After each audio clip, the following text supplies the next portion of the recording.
والسلام على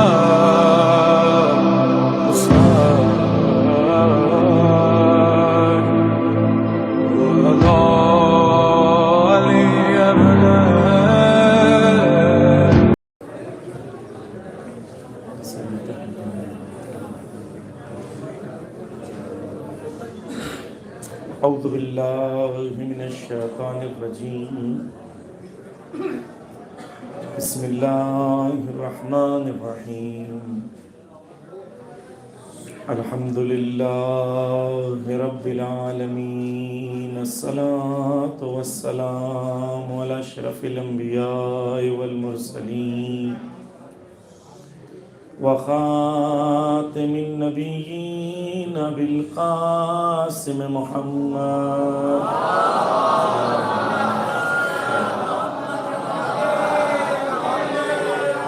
وعلى أهل بيت الطيبين الطاهرين المظلومين المعصومين ولعن الله على أعدائهم أجمعين اما بعد قال الامام الحسین علیہ السلام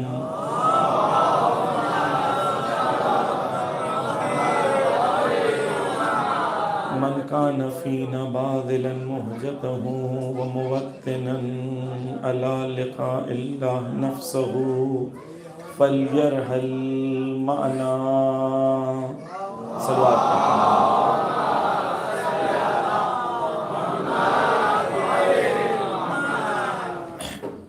عزیزان گرامی، کل آپ کے سامنے پیش کرنے کی کوشش کی کہ جو فرعون یا موسیٰ علیہ السلام کے مقابلے پہ تین قدرتیں جو ہیں وہ مقابل پہ آتی ہیں، اور یہی وہ تین قدرتیں ہیں جو ہر زمانے میں نبی کے سامنے کھڑی ہوتی ہیں، اور وقت کے امام کے سامنے بھی یہی تین قدرتیں جو ہیں وہ سامنے ہوں گی، اور انہی تین قدرتوں سے مقابلہ کرنے کے لیے زمان غیبت میں مومنین کو تیار ہونا چاہیے۔ عرض آپ کے سامنے کیا کہ سب سے پہلی فرعونیت ہے۔ فرعونیت یعنی وہ قوت، وہ قدرت، وہ طاقت، وہ حکومت جو ظلم و جور کی بنیاد کے اوپر قائم ہو، لوگوں کو ملٹری یا پولیس یا ایڈمنسٹریشن کے پاور کی وجہ سے لوگوں پر ظلم کرے، لوگوں کا استحصال کرے، لوگوں کے حقوق کو پامال کرے۔ یہ ایک قوت و قدرت ہے جو ہر زمانے میں ہوتی ہے، جس سے مقابلے کی ضرورت ہوتی ہے، اور موسیٰ کے سامنے فرعون آیا۔ اسی طریقے سے ہر زمانے میں نبیوں کے سامنے، اماموں کے سامنے ایک پاور جو تھا، وہ پاور کون سا تھا؟ وہ گورنمنٹ، وہ ایڈمنسٹریشن جو ظالمانہ تھی، اور یہ ہمیشہ رہے گی۔ اس پہ آپ کے سامنے اشارہ کیا، مفصل تو اس پہ بات نہیں ہوئی۔ دوسری قوت و قدرت آپ کے سامنے کل پیش کرنے کی کوشش کی کہ وہ قوت ہے جسے قارون خدا نے معرفی کیا۔ قارون یعنی وہ طاقت جو پیسے کی بنیاد کے اوپر، وہ طاقت جو حق اور باطل، پیسے کی بنیاد کے اوپر اپنی قدرت کو استعمال کر کے حق کو باطل و باطل کو حق، اور استحصال کرتی ہے، ایکسپلائٹ کرتی ہے، لوگوں کے حقوق کو پامال کرتی ہے، اور خود اپنے فائدے کے لیے غریبوں کا، کمزوروں کا، مظلوموں کا، حقداروں کا حق کھاتی ہے۔ اب قرآن نے ایک نظریہ پیش کیا قارون کا، لیکن علماء کہتے ہیں یہ قارون ایک فرد نہیں ہے، صرف قارون پورا ایک نظام اور ایک سسٹم ہے جہاں پر سسٹمیٹک غریبوں کا، کمزوروں کا، مظلوموں کا حق کھایا جائے، اس طبقے سے جو پیسے والا طبقہ ہے، اور نظام بند یعنی اور سسٹمیٹک اور ایڈمنسٹریشن کے ساتھ کیا جاتا ہے۔ آپ کے سامنے کل مفصل ہندوستان کے حالات کو پیش کرنے کی کوشش کی کہ کیسے ہندوستان ایک پیسے والے ملک تھا، پیسے والا ملک تھا، برٹش نے استحصال کیا۔ آج ہمارے ملک میں جو پیسے والے امبانی اڈانی ہیں، کس طریقے سے ہندوستان میں جو خدا نے غنائم پیدا کیے ہیں، اب وہ غنائم چاہے وہ کول ہوں، مثلا زمین سے نکلنے والا کول ہو، آئل ہو، جو چیزیں ہوں. آپ جانتے ہیں ہندوستان میں آئل بھی بہت ہے، آپ جانتے ہیں بات کو، ہندوستان میں آئل بھی بہت نکلتا ہے، لیکن یہ تمام آئل کس کے پاس ہے؟ ریلائنس کے پاس ہے. ہندوستان میں جو کول نکلتا ہے، کوئلہ نکلتا ہے، بہت بڑی کھان ہے ہندوستان میں کوئلے کی، لیکن یہ چند فیملیز ہیں جو تمام ہندوستانیوں کا، غریبوں کا، مظلوموں کا حق ہے، یہ صرف چند فیملیز ہیں جو اس سے استفادہ کرتی ہیں. اسی طریقے سے زمین سے نکلنے والے دیگر غنائم جو ہیں، جو اللہ نے مومن انسانوں کے لیے خلق کیے تھے، کچھ ظالمین اس پر قبضہ کر لیتے ہیں. یہ قارونی نظام ہے، اور جب امام آئیں گے تو امام کیا کریں گے؟ اسی قانونی نظام کا مقابلہ کریں گے. یہ ہمارے لیے واضح ہونا چاہیے. کل آپ کے سامنے پیش کرنے کی کوشش کی کہ اسلام میں دولت کا کیا تصور ہے، قوت و قدرت کا کیا تصور ہے، تو یہ کل آپ کے سامنے مفصل کوشش کی کہ آپ کے سامنے چیزوں کو پیش کر سکیں. لیکن خود مفصل موضوع ہے، اس کے اندر انشاءاللہ بہترین، مجھ سے بہتر چھوٹا سا طالب علم، مجھ سے بہتر علماء آئیں گے، انشاءاللہ بہتر آپ کی رہنمائی کریں گے. میں نے صرف فہرست وار ایک چیز آپ کے سامنے عرض کی ہے. یہی قرآن میں، یہی آیتوں میں ذکر ہے کہ خدا کیا چاہتا ہے. خدا چاہتا ہے کہ مال و دولت صرف ایک طبقے میں گردش نہ کرے. قرآن کی آیت ہے کہ مال و دولت صرف ایک خاص طبقے میں گردش نہ کرے، بلکہ مال و دولت تمام انسانوں کے درمیان گردش کرے. لیکن جب مال و دولت ایک خاص طبقے کے پاس آتا ہے تو خاص طبقہ وہ مال و دولت کو تمام انسانوں کے لیے استعمال ہونے نہیں دیتا. اس لیے خدا نے نظام خمس کو بنایا، خدا نے نظام صدقات کو بنایا. خدا کے یہاں کلن نظام یہ ہے کہ کوئی انسان اللہ کی قربت چاہتا ہے تو خدا نے نظام یہ بنایا کہ جب تک تم میرے بندوں کی خدمت نہیں کرو گے، جب تک میں تم سے راضی نہیں ہو سکتا. یعنی کہ ہمارے یہ نظام نہیں ہے کہ بندے مرتے رہیں، جو کرتے رہیں، میں اپنی نماز پڑھ رہا ہوں، روزہ رکھ رہا ہوں، اور مجھے لگ رہا ہے میرا کام، میرا قبول بھی ہو رہا ہے. ایسا قبول نہیں ہے، کیونکہ خدا کے ہم ممکن ہی نہیں ہے کہ خدا بندگان خدا کی خدمت کے بغیر انسان خدا تک پہنچ سکے. تو بس کل جو موضوع میں نے آپ کے سامنے چھیڑا تھا، وہ موضوع کے اندر ایک مثال دے کے آج کی بات کو میں شروع کروں. کل آپ کے سامنے یہ بھی عرض کیا کہ مومن قدرت مند ہونا چاہیے، طاقتور ہونا چاہیے. ایک مثال آپ کے سامنے دے کے بات کو میں آج کی ختم کرنا چاہتا ہوں. توجہ کیجیے کہ اگر آپ دنیا کی محبت کیسی ہے، وہ ایسی ہے کہ کسی کو تھوڑا مل جاتا ہے، اور وہ تھوڑا ملنے میں بھی انسان سے ہضم نہیں ہوتا. تھوڑا سا ہے اس کے پاس، لیکن پھر بھی اسے لگتا ہے کہ میں بہت بڑا ہوں. اور کسی کے پاس بہت کچھ ہوتا ہے، لیکن پھر بھی وہ خدا کے سامنے اسے لگتا ہے کہ میں فقیر ہوں. ہے نا؟ یہ انسان کے اوپر ہے. توجہ کیجیے. انسان، اگر آپ مثال دیکھیں کہ ایک سمندر ہے، بہت بڑا سمندر ہے. سمندر میں پانی کتنا ہے؟ فراوان پانی. جہاں تک نظریں دوڑائیں آپ کو پانی پانی نظر آتا ہے نا؟ اس میں آپ ایک کشتی دیکھتے ہیں. کشتی خود بڑی ہے، لیکن سمندر کے مقابلے پہ کشتی بہت چھوٹی سی. لیکن آپ دیکھیں پورے اتنے سمندر میں وہ ایک کشتی سوار ہوتی ہے اور کشتی چلتی رہتی ہے.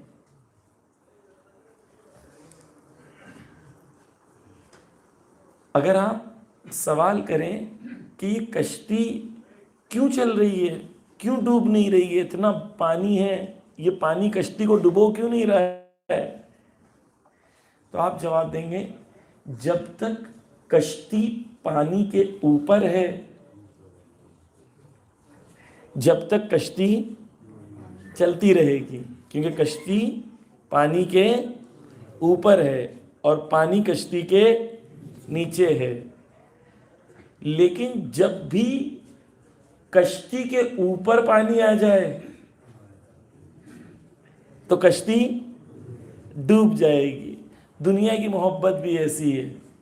جب تک انسان کے پاس دنیا فراوان ہو، اتنی ہو جتنی سمندر کے اندر پانی ہے، لیکن انسان کے قدموں کے نیچے دنیا ہے، تب تک انسان ڈوبتا نہیں ہے۔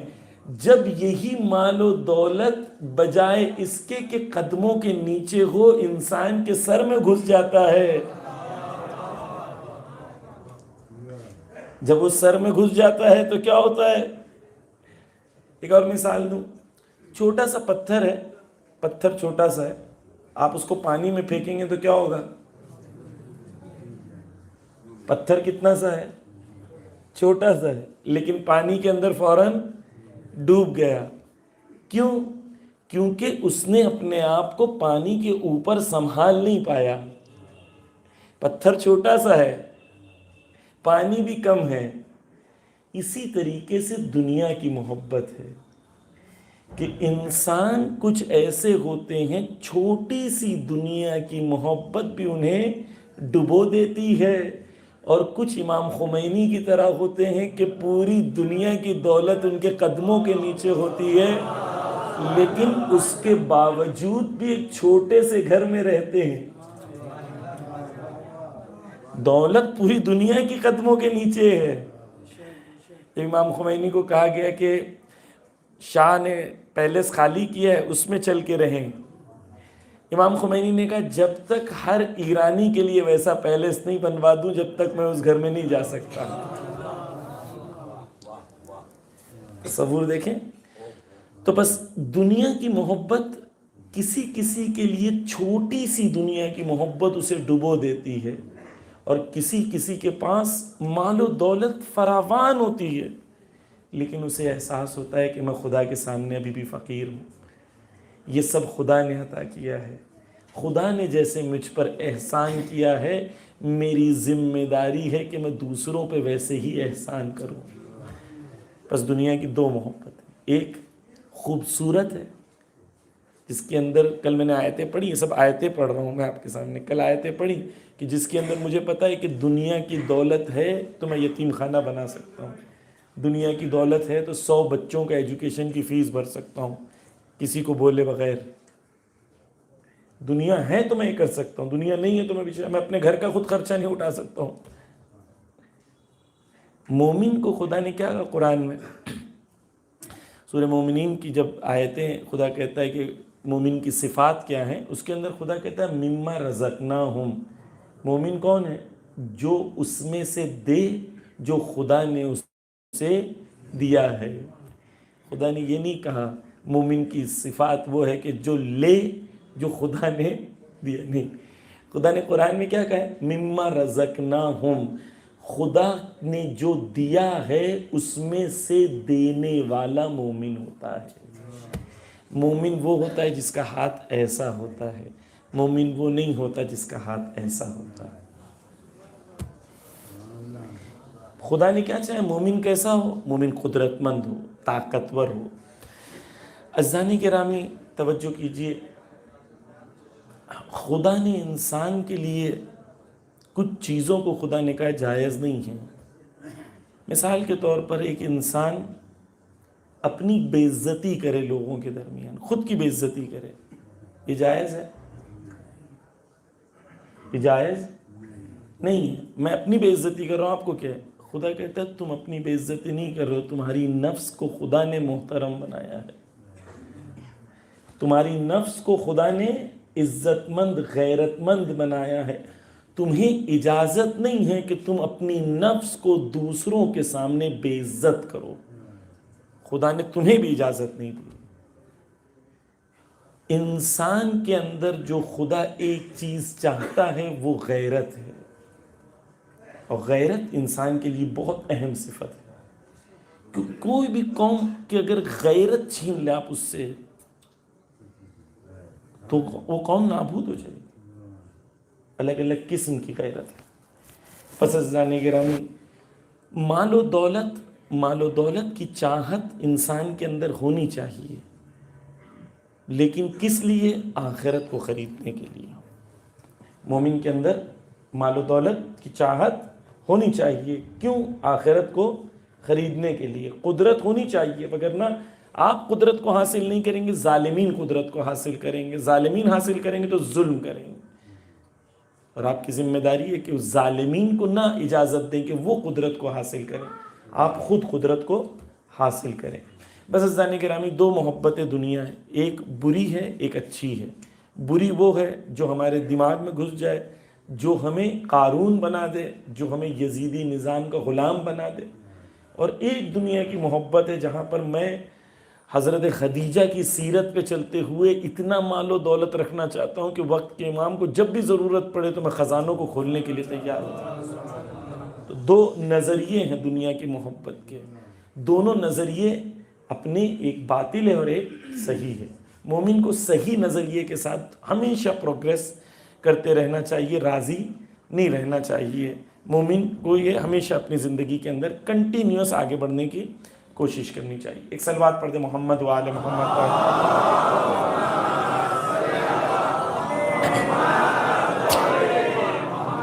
عزیزان گرامی توجہ کیجئے، آج ہم تیسرے موضوع کی طرف اپنے قدم کو بڑھا رہے ہیں کہ تیسرا نظام کیا تھا جو دشمن خدا کا ہوتا ہے، وہ کیا ہوتا ہے؟ وہ سامری ہے۔ سامری یعنی وہ نظام جہاں پر چھل کپٹ، سام دام دنڈ بھید بھاؤ، جہاں پر جو ہے چالاکی شیطنت استعمال کر کے لوگوں کو گمراہ کیا جائے، لوگوں کے سادے پن کا استعمال کر کے وہ چیزیں لوگوں سے کرائیں جو لوگ اپنی مرضی سے اپنے شوق سے کریں، جو ان کے لیے خود ضرر اور نقصان دہ ہو، لیکن ان کے ذہن پہ اس طریقے سے کنٹرول کر لیں کہ ان کے ذہن پہ کنٹرول کی وجہ سے خود وہ ایسے کام کریں جو ان کے لیے نقصان دہ ہوں۔ اور یہ کچھ لوگ دنیا کے ہوتے ہیں جو یہ کام کو انجام دیتے ہیں کہ پوری دنیا کے ذہنوں کو کچھ لوگ کنٹرول کرتے ہیں۔ دنیا میں اکثر میڈیا جو آپ دیکھتے ہیں، پوری دنیا کے میڈیا جو ہیں وہ 10 سے 12 فیملیز ہیں جو اکثر دنیا کے میڈیا کو کنٹرول کرتے ہیں، یعنی 10 یا 12 فیملیز ہیں، آپ جو بھی دیکھتے ہیں وہ جو چاہتے ہیں وہی آپ دیکھتے ہیں، یعنی آپ کے ذہن کو وہ لوگ کنٹرول کرتے ہیں۔ دنیا کیسی ہوگی، دنیا کیسی ہونی چاہیے، دنیا میں کیا ہوگا، دنیا میں کیا ہونا چاہیے، کون اچھے لوگ ہیں کون برے لوگ ہیں، اچھائی کیا ہے برائی کیا ہے، سب وہ ڈیسائیڈ کرتے ہیں اور میڈیا کے تھرو ہمیں بتاتے ہیں، اور ہم میڈیا دیکھنے کے بعد ہمیں لگتا ہے ہاں یہ صحیح بات ہے، اور وہ جو کہتے ہیں ہم بعد میں لوگوں کو کہنے لگتے ہیں یہ صحیح یہ غلط ہے، یعنی ان لوگوں کے فکر کو ہم لوگ آ کے اپنانے لگتے ہیں اور کہنے لگتے ہیں یہ صحیح اور یہ غلط ہے۔ یہ لوگ کچھ لوگ ہیں جو پوری دنیا کو کنٹرول کر رہے ہیں، اور پوری دنیا میں جو انفارمیشن ہے، جو معلومات ہے، اس پر ان کا قبضہ ہے۔ توجہ کیجئے، میں نے کل آپ کے سامنے عرض کیا تھا، خلاصے میں آج میں تھوڑی ڈیٹیل میں بیان کروں گا کہ جنگ دو قسم کی ہوتی ہے۔ ایک جنگ عراق پہ امریکہ نے حملہ کیا، جب عراق پہ امریکہ نے حملہ کیا تو بم ڈالے، میزائل ڈالے، وہاں لوگ مرے، لاکھوں لوگ مر گئے، لاکھوں لوگ بے گھر ہو گئے، ہے نا، یتیم ہو گئے، بیوہ ہو گئیں، بہت ظلم ہوا۔ نتیجہ یہ ہوا کہ امریکہ کا عراق پہ کنٹرول ہو گیا، ہے نا، ہم نے اپنی آنکھوں سے دیکھا، جھوٹ کی بنیاد پہ کہ وہاں ویپنز آف ماس ڈسٹرکشن ہے، اور وہاں پہ قبضہ ہو گیا۔ جب قبضہ ہو گیا وہاں پر عزیزان گرامی، تو عراقی جو ہیں وہ امریکہ کو پسند کرنے لگے یا نفرت کرنے لگے؟ نفرت کرنے لگے نا۔ تو جب ایسی جنگ ہوتی ہے جہاں پر فزیکلی حملہ کیا جاتا ہے، ایک قوم دوسری قوم پر حملہ کرتی ہے، اس پہ قبضہ کرتی ہے، تو رزلٹ کیا ہوتا ہے کہ وہاں کے رہنے والے ان سے نفرت کرنے لگتے ہیں۔ دوسرا کیا ہے، انہیں بہت خرچ کرنا پڑتا ہے، جان دینی پڑتی ہے، ملٹری دینی پڑتی ہے، پیسہ خرچہ کرنا پڑتا ہے، بم دینے پڑتے ہیں، خرچ کرنا پڑتا ہے، اور رزلٹ کیا ہوتا ہے کہ وہاں قبضہ ہو جاتا ہے، فائدہ ہوتا ہے، آئل ان کے پاس چلا گیا، بہت سارے فائدے ہوئے، لیکن عوام ان سے نفرت کرنے لگی۔ لیکن ایک دوسری جنگ کی قسم ہے جس میں انسان خود اپنی خواہش سے وہ کام کرتا ہے جو دشمن چاہتا ہے، اور جو دشمن ہے جس سے نفرت کرنی چاہیے اس سے محبت کرتا ہے اور دشمن کی خواہش کے مطابق عمل بھی کرتا ہے اور دشمن کو دوست اور دوست کو دشمن سمجھنے لگتا ہے. اس میں خرچ کم ہوتا ہے, جان نہیں جاتی, اور وہ جو بیٹھے لوگ ہیں وہ آپ سے دشمنی بھی نہیں کرتے, آپ سے محبت کرتے ہیں. یہ جنگ جسموں پر قبضے کی جنگ نہیں ہے, یہ فکروں پر قبضے کی جنگ ہے. تو جس قوم نے جس قوم کی فکر پر قبضہ کر لیا وہ فکر کے حساب سے وہ قوم دوسری قوم کی غلام ہوتی ہے اور اسے احساس بھی نہیں ہوتا. کیوں؟ کیونکہ اسے لگ رہا ہوتا ہے میں آزاد ہوں, میں اپنے آزادی سے فیصلہ کر رہا ہوں, لیکن آزادی سے کوئی فیصلہ ہوتا نہیں. پس عزیزان گرامی, دنیا میں جو طاقتیں ہیں, باطل طاقتیں ہیں, انہوں نے انسان کو غلام بنانے کے لیے انہوں نے جو نظام بنایا ہے وہ یہ ہے کہ آپ کے ذہنوں پہ کنٹرول کرنے کے لیے میڈیا کو کریٹ کیا ہے. آپ دیکھیں فیس بک یوز کرنے کے لیے مہینے کا کتنا پیسہ دیتے ہیں آپ, انسٹاگرام یوز کرنے کے لیے کتنا دیتے ہیں, ٹک ٹاک یوز کرنے کے لیے کتنا دیتے ہیں, یہ سب یوٹیوب یوز کرنے کے لیے کتنا دیتے ہیں, یہ سب فری کیوں ہیں؟ آپ اگر مثلا یہ ویڈیو ریکارڈ کر رہے ہیں, اگر 1000 ویڈیو ان کے پاس ایسے آ جائے گا تو ان کو ایک بڑی ہارڈ ڈسک چاہیے نا, لیکن اتنے ملینز آف ویڈیوز وہاں پر سٹورڈ ہیں, کتنا ڈیٹا ان کے پاس ہوگا, کتنا بڑا سرور ہوگا, کتنا خرچ کرتے ہوں گے, کتنا سیکیورٹی پہ خرچ کرتے ہوں گے, پیسہ کہاں سے آتا ہے؟ سب فری آپ کے لیے نا. اس دنیا میں کوئی بھی چیز فری نہیں ہے. اگر وہ کوئی چیز آپ کو فری دے رہے ہیں تو وہ یہ سمجھ لیں کہ وہ آپ کو یوز کر رہے ہیں, آپ اس کا خزینہ ہے. پیسہ خزینہ نہیں ہے, آپ اس کا خزینہ ہے. آپ کیوں؟ کیونکہ آپ جو بھی دیکھیں گے وہ وہی دیکھیں گے جو وہ چاہتے ہیں, آپ وہی سوچیں گے جو وہ چاہتے ہیں, آپ وہی کریں گے جو وہ چاہتے ہیں. پلس آپ کا ڈیٹا, آپ گئے یہاں سے چائے پینے کے لیے, آپ نے کہا میں یہاں چائے پی رہا ہوں, آپ گئے اس کے آگے میں نے یہ جینز خریدا ہے, میں نے یہ شوز خریدا ہے, جوانوں کو کہہ رہا ہوں. تو آپ جب کہتے ہیں کہ میں یہ کر رہا ہوں تو انہیں پتہ چلتا ہے کہ آپ کیا چاہتے ہیں, پھر آپ کا ڈیٹا ان کمپنی کو بیچتے ہیں جو آپ خریدنا چاہتے ہیں, اس پروڈکٹ کو وہ بیچنا چاہتے ہیں. مثال دوں آپ کو, انسٹاگرام کمپنی کا ایک ڈائریکٹر ایک نیوز میں بیٹھا تھا, تو نیوز کے جو 2 رپورٹر تھے اچانک ان لوگوں نے بات کی کہ میں جاپان جاؤں گی تو میں ٹوکیو میں رہنا چاہتی ہوں, ٹوکیو میں کوئی ہوٹل ڈھونڈنا چاہتی ہوں. اور آپ کوئی ٹوکیو میں ہوٹل کو جانتے ہو؟ فون سامنے رکھا ہے, فون بند ہے. تھوڑی دیر کے بعد انسٹاگرام کے مالک کے سامنے لائیو ویڈیو میں اس نے فون کھولی, بولی کہ دیکھو میں انسٹاگرام کھولتی ہوں اور مجھے یقین ہے ٹوکیو کی ہوٹل کا ایڈورٹائز آئے گا. اس نے فون کھولی, فون جب چلائی, پہلا یا دوسرا ایڈورٹائزمنٹ اس کو کائے کا آیا؟ ٹوکیو کی ہوٹل کا. یعنی اگر آپ نے فون آن بھی نہیں کیا ہے پھر بھی فون سن رہا ہے کہ آپ کیا بات کر رہے ہیں. آپ نے فون آن نہیں کیا ہے, فون سامنے رکھا ہے, وہ ایپلیکیشن آن نہیں کیا ہے, پھر بھی آپ کی ہر بات وہ سن رہا ہے. صلوات پڑھ دے محمد و آل محمد پر.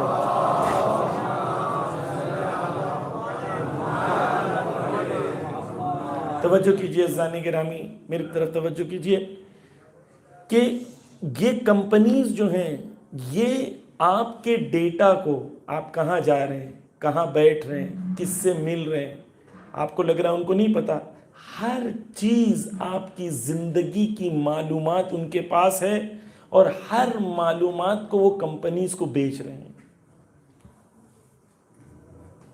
کیونکہ کوئی بھی چیز فری نہیں ہوتی. وہ آپ کے ڈیٹا کو دنیا کو بیچ رہے ہیں.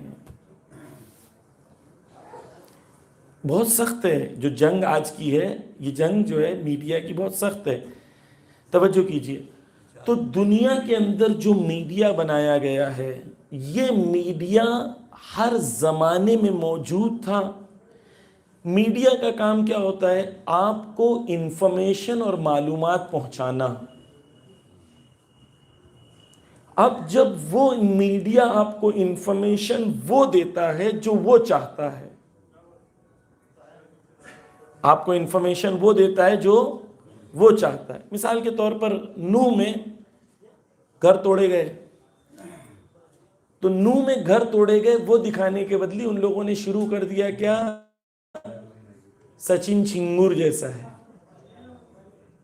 سچن جھنگور جیسا ہے. یہ سچن میں ہے کیا؟ پورا صبح شام کیا ڈرامہ چل رہا ہے. کیوں؟ کیونکہ میڈیا کنٹرول کرنا چاہتا ہے آپ کیا دیکھیں, اور آپ جو دیکھیں گے اس کے مطابق آپ فیصلہ کریں گے, اور آپ کے فیصلے کو متاثر کرنے کے لیے ان کے لیے ضروری ہے کہ وہ دکھائیں جو وہ چاہتے ہیں. پوری دنیا میں اس وقت یہی ہو رہا ہے. ثانی گرامی توجہ کیجئے. اچھا, جو آج ہو رہا ہے یہ آج سے شروع نہیں ہوا ہے, ہمیشہ سے ایسا تھا. ہمیشہ سے ظالمین نے میڈیا کا استعمال کیا. کس لیے؟ لوگوں کی انفارمیشن کو کنٹرول کرنے کے لیے, تاکہ لوگ وہ فیصلہ کریں جو وہ چاہتے تھے. ہمیشہ سے یہ ہوتا رہا ہے. صرف یہ ہے کہ اسباب بدل گئے ہیں. اس زمانے میں میڈیا کچھ اور تھا, آج کے زمانے میں میڈیا کچھ اور ہے. قانون نہیں بدلا, قانون یہی ہے. اب میں آپ کے سامنے ایک ایک کر کے مثالیں پیش کرتا ہوں تاکہ آپ کے لیے چیزیں واضح ہوں. ہم نے ہمیشہ سنا مولا کائنات جب شہید ہوئے تو لوگوں نے کیا کہا؟ شامیوں نے کہا علی نماز بھی پڑھتے تھے. ہم لوگوں نے سنا نا یہ بات کہ جب علی نماز کی حالت میں شہید ہوئے تو لوگوں نے کیا سوال کیا کہ علی نماز بھی پڑھتے تھے. یہی کہا نا. آپ نے کبھی سوچا ایسا کیوں کہا؟ کیوں کہا ایسا؟ کیونکہ 25 سال مولا علی کی جب سکوت کا زمانہ تھا تو شام کے بچے جو پیدا ہوئے تھے اور 25 سال تک پہنچے تھے, وہ صبح شام منبروں سے صرف ایک چیز سن رہے تھے. وہ کیا ہے؟ وہ مولا علی پہ لعنت اور گالیاں ہیں. تو 25 سال وہاں کی قوم کی تربیت ایسی ہوئی تھی کہ وہ اپنی دینی ذمہ داری سمجھتے تھے علی سے نفرت کرنا. وہ سمجھتے تھے علی بے نمازی ہیں. توجہ کیجئے کیوں ہو رہا ہے یہ؟ توجہ کیجئے یہ اس لیے ہو رہا ہے کیونکہ وہاں کا میڈیا اس زمانے کا منبر تھا اور وہاں کے انفلوئنسر اس زمانے کے علماء تھے. تو میڈیا جو پبلک کو انفارمیشن دے رہا تھا وہ یہی دے رہا تھا کہ علی بے نمازی ہیں. تو جو بچہ پیدا ہوا تھا اور 25 سال کا ہو گیا, اس نے 25 سال تک صرف یہی دیکھا ہے.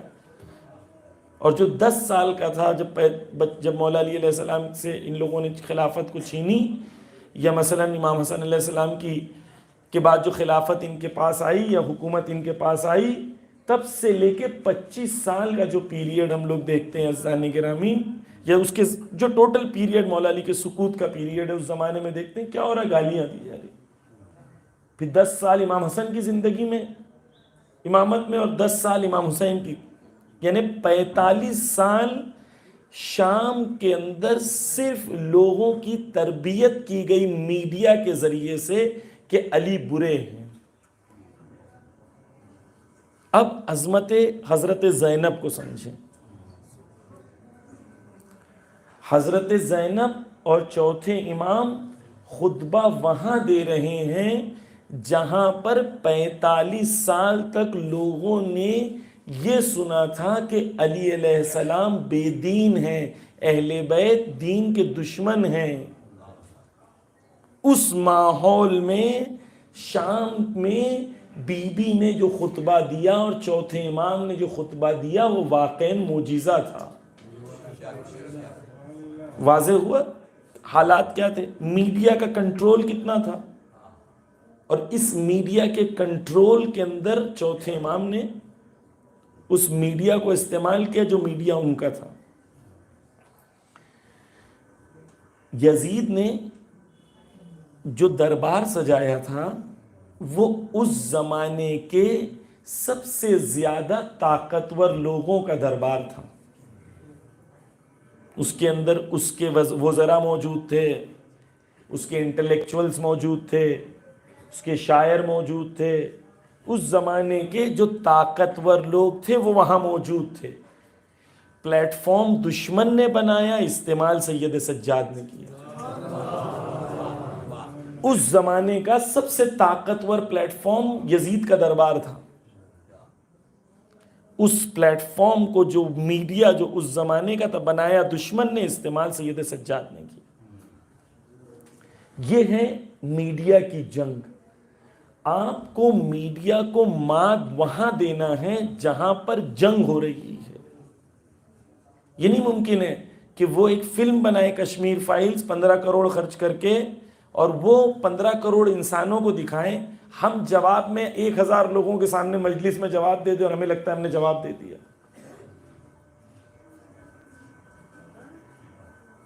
کیسے ممکن ہے؟ وہ اپنی بات کو 15 کروڑ تک پہنچا رہے ہیں, ہم اپنی بات کو 2000 تک پہنچا کے 10,000 20,000 1 لاکھ تک پہنچا کے ہمیں لگتا ہے میری ذمہ داری نہیں. جنگ میں ایکچولی ہم لوگ ہیں نہیں پھر, کیونکہ جنگ کی جگہ بدل گئی ہے. جنگ کی جگہ بدل گئی ہے. میڈیا میں کیا ہے, جس جنگ کی جگہ پر آپ کی جنگ ہو آپ کو وہیں پر جواب دینا ہوگا. انہوں نے فلم بنائی ہے تو آپ کو فلم کا جواب کس سے دینا ہوگا؟ فلم سے. یہ نہیں ممکن ہے کہ وہ فلم بنائے اور آپ جواب کیسے دیں؟ مولانا ہم لوگ کیسے فلم بنائیں؟ ہم لوگ فلم بنا سکتے ہیں, جائز ہے. مختار نامہ کیا تھا, ہے نا؟ ایک مختار نامے نے وہ کام کیا جو ہزاروں مجلسوں نے شاید نہیں کر پایا. جوانوں کو اتنا بیدار کر دیا ایک مختار نامے نے, ہے یا نہیں؟ میڈیا کا استعمال کرنا ہمیں آنا چاہیے. توجہ کیجیے اساتذہ گرامی. دشمن کیا کر رہا ہے؟ دشمن نے اس زمانے میں منبر کا استعمال کیا جو اس زمانے کا میڈیا تھا, علماء کا استعمال کیا جو اس زمانے کے انفلوئنسرز تھے. ان لوگوں کا استعمال کر کے کیا کیا؟ حق کو باطل اور باطل کو حق کر دیا. اب ہمیں اگر مقابلہ کرنا ہے تو اس زمانے میں سید سجاد نے ان کے منبر پر مقابلہ کیا تھا. آج دشمن جس میڈیا پہ حملہ کر رہا ہے ہمیں اس میڈیا پہ تیار ہو کے مقابلہ کرنا پڑے گا. اس کے لیے ہمیں تیاری کرنی پڑے گی. ظہور یعنی تیاری کا نام, محنت کا نام, طاقتور بننے کا نام, قدرت مند بننے کا نام ہے. بس دشمن کا حملہ کر رہا ہے میزائل سے, ہم لوگ کس سے لڑ رہے ہیں؟ بلیڈ سے. بس ظاہر کریں. پہلی چیز میں نے آپ کے سامنے عرض کی. دوسری چیز, یہ تو میں نے آپ کلی طور پر کہا. دوسری چیز, دشمن جب بھی حملہ کرتا ہے, جنگ نرم جو ہوتا ہے, سافٹ وار ہوتا ہے, مائنڈ کو کنٹرول کرنے کا طریقہ ہوتا ہے. اس میں الگ الگ ٹیکٹکس ہوتی ہیں. ایک آپ کے سامنے آج میں بیان کروں گا. وہ ایک ٹیکٹک کیا ہوتی ہے؟ لوگوں کے احساسات کو ابھارنا, لوگوں کو جذباتی بنا دینا. جب لوگ جذباتی ہو جاتے ہیں تو عقل سے استعمال نہیں کرتے, جذباتی ہو کے جذبات میں فیصلہ کرتے ہیں. اس لیے اہل بیت نے کیا کیا؟ جذبات میں فیصلہ نہیں کرنا چاہیے. انسان جب زیادہ خوش ہو یا زیادہ غم میں ہو تو انسان کو کوئی فیصلہ نہیں کرنا چاہیے. خوشی میں ہوا کہ بول دیا کہ میں تجھے 5 لاکھ دوں گا, باہر نکل کے سوچا یار گڑبڑ ہو گئی. اس لیے اہل بیت نے کیا بولا؟ جب خوشی ہو, خوش ہو تو زیادہ مت بولو, یہ بہت غمگین ہو. اس لیے خواتین کو طلاق کا موقع اسلام نے نہیں دیا سوائے اس کے کہ موارد خاص ہوں، کیونکہ یہ ایموشنل ہو کے فیصلہ کرتی ہیں۔ امریکہ میں جہاں پڑھی لکھی لڑکیاں ہوتی ہیں، ایجوکیٹڈ ہوتی ہیں، گریجویٹ یا کالج لڑکیاں جو کالج جا چکی ہوتی ہیں، 95% یا 90% طلاق کے کیسز لڑکیاں اقدام کرتی ہیں امریکہ میں، کیونکہ پڑھی لکھی ہیں، ایجوکیٹڈ، انہیں لگتا ہے ایموشنل ہو گئی تو اپنی جان دینے کی بات کرتی ہیں خوشی میں، غمگین ہو گئی تو فوراً طلاق کی بات کرتی ہیں، کیونکہ ایموشن حاوی ہوتا ہے۔ اس لیے جب انسان ایموشنل ہوتا ہے اسے فیصلہ نہیں کرنا چاہیے جب تک وہ ریشنالٹی کے، عقلانیت کے زمرے میں نہ آ جائے۔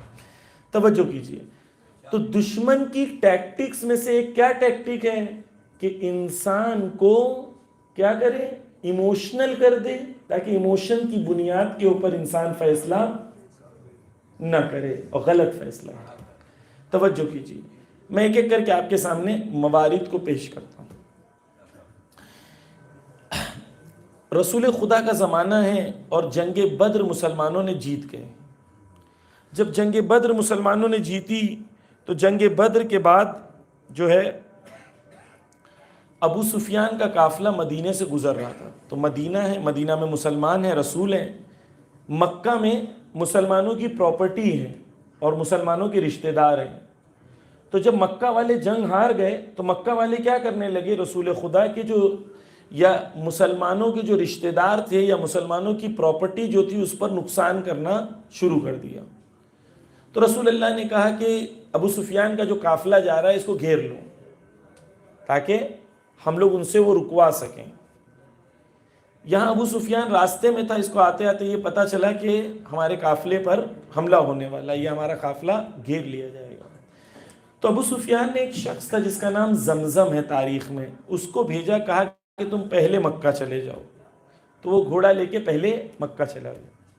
جب وہ مکہ گیا تو مکہ میں داخل ہونے سے پہلے اس نے گھوڑے کے کان کاٹ دیے، گھوڑے کی ناک کاٹ دی، پورے گھوڑے کو زخمی کر دیا اور خود کو پورا زخمی کر کے خون آلود ہو کے مکہ میں داخل ہوا۔ اور مکہ میں داخل ہونے کے بعد چیخ چیخ کے چلا چلا کے کہنے لگا کہ مسلمانوں سے اگر اپنی جان بچانی ہے، اپنے مال کو بچانا ہے، اور تم چاہتے ہو مدینہ کا راستہ تمہارے لیے سیف رہے، تمہارا بزنس سیف رہے، تم چاہتے ہو تمہاری زندگی میں سیفٹی رہے، بزنس رہے، تو تم کیا کرو، مسلمانوں سے لڑنے کے لیے تیار ہو جاؤ، وگرنہ یہ تمہیں چھوڑنے والے نہیں ہیں۔ اور اس طریقے سے جذباتی کرتا رہا، پورے مکہ میں گھومتا رہا، شام تک ایک بڑی فوج تیار ہو گئی مکہ میں مسلمانوں سے لڑنے کے لیے۔ ہوا کیا، مسلمانوں سے مقابلے کے لیے لوگوں کے احساسات کو بھڑکایا گیا اور لوگ احساساتی ہو گئے، اور جب احساساتی ہو گئے تو یہ نہیں پوچھا کہ صحیح تھا غلط تھا، انفارمیشن جو دی گئی ہے وہ صحیح ہے غلط ہے، نہیں، انسان احساساتی ہو جاتا ہے تو ایسے ہی کرتا ہے۔ یہیں پر ایک شخص بیٹھا ہوا تھا، تاریخ نے اس کا نام لکھا ہے امیہ بن خلف، مکے میں کعبے کے پاس بیٹھا ہوا تھا۔ کچھ لوگ آ کے اس سے پوچھے امیہ تم لڑنے نہیں جاؤ گے؟ تو وہ کہتا ہے نہیں میں لڑنے نہیں جاؤں گا۔ تو کچھ لوگ آتے ہیں سورما لے کے اور عورتوں کے زیور لے کے اس کے منہ پہ مار دیتے ہیں، کہتے ہیں لڑنے نہیں جا رہے ہو تو جاؤ زیور پہن کے گھر میں بیٹھو عورتوں کی طرح۔ یہ اتنا احساساتی ہو جاتا ہے کہ جنگ کے لیے وہیں سے جنگ کے لیے تیار ہو جاتا ہے، اور وہاں جا کے واصل جہنم بھی ہو جاتا ہے۔ ہوا کیا جذبات کا استعمال، جذبات کا استعمال، انسان جذباتی ہو گیا، جذبات میں فیصلہ کر رہا ہے۔ توجہ کیجیے عزیزان گرامی، اب ہم جب آگے بڑھتے ہیں تو ہم دیکھتے ہیں کہ حضرت عثمان کا زمانہ ہے۔ حضرت عثمان کے قتل میں سب سے آگے معاویہ تھا، اور امیر المومنین مولائے کائنات حضرت علی علیہ السلام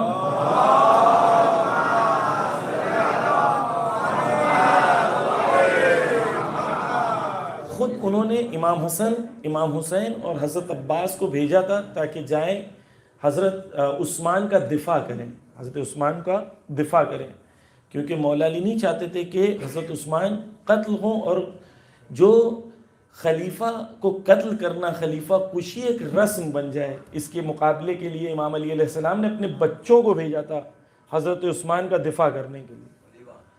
اور معاویہ نے جو قتل کروانے میں سب سے آگے تھا معاویہ، اور معاویہ نے قتل کروایا کس کا؟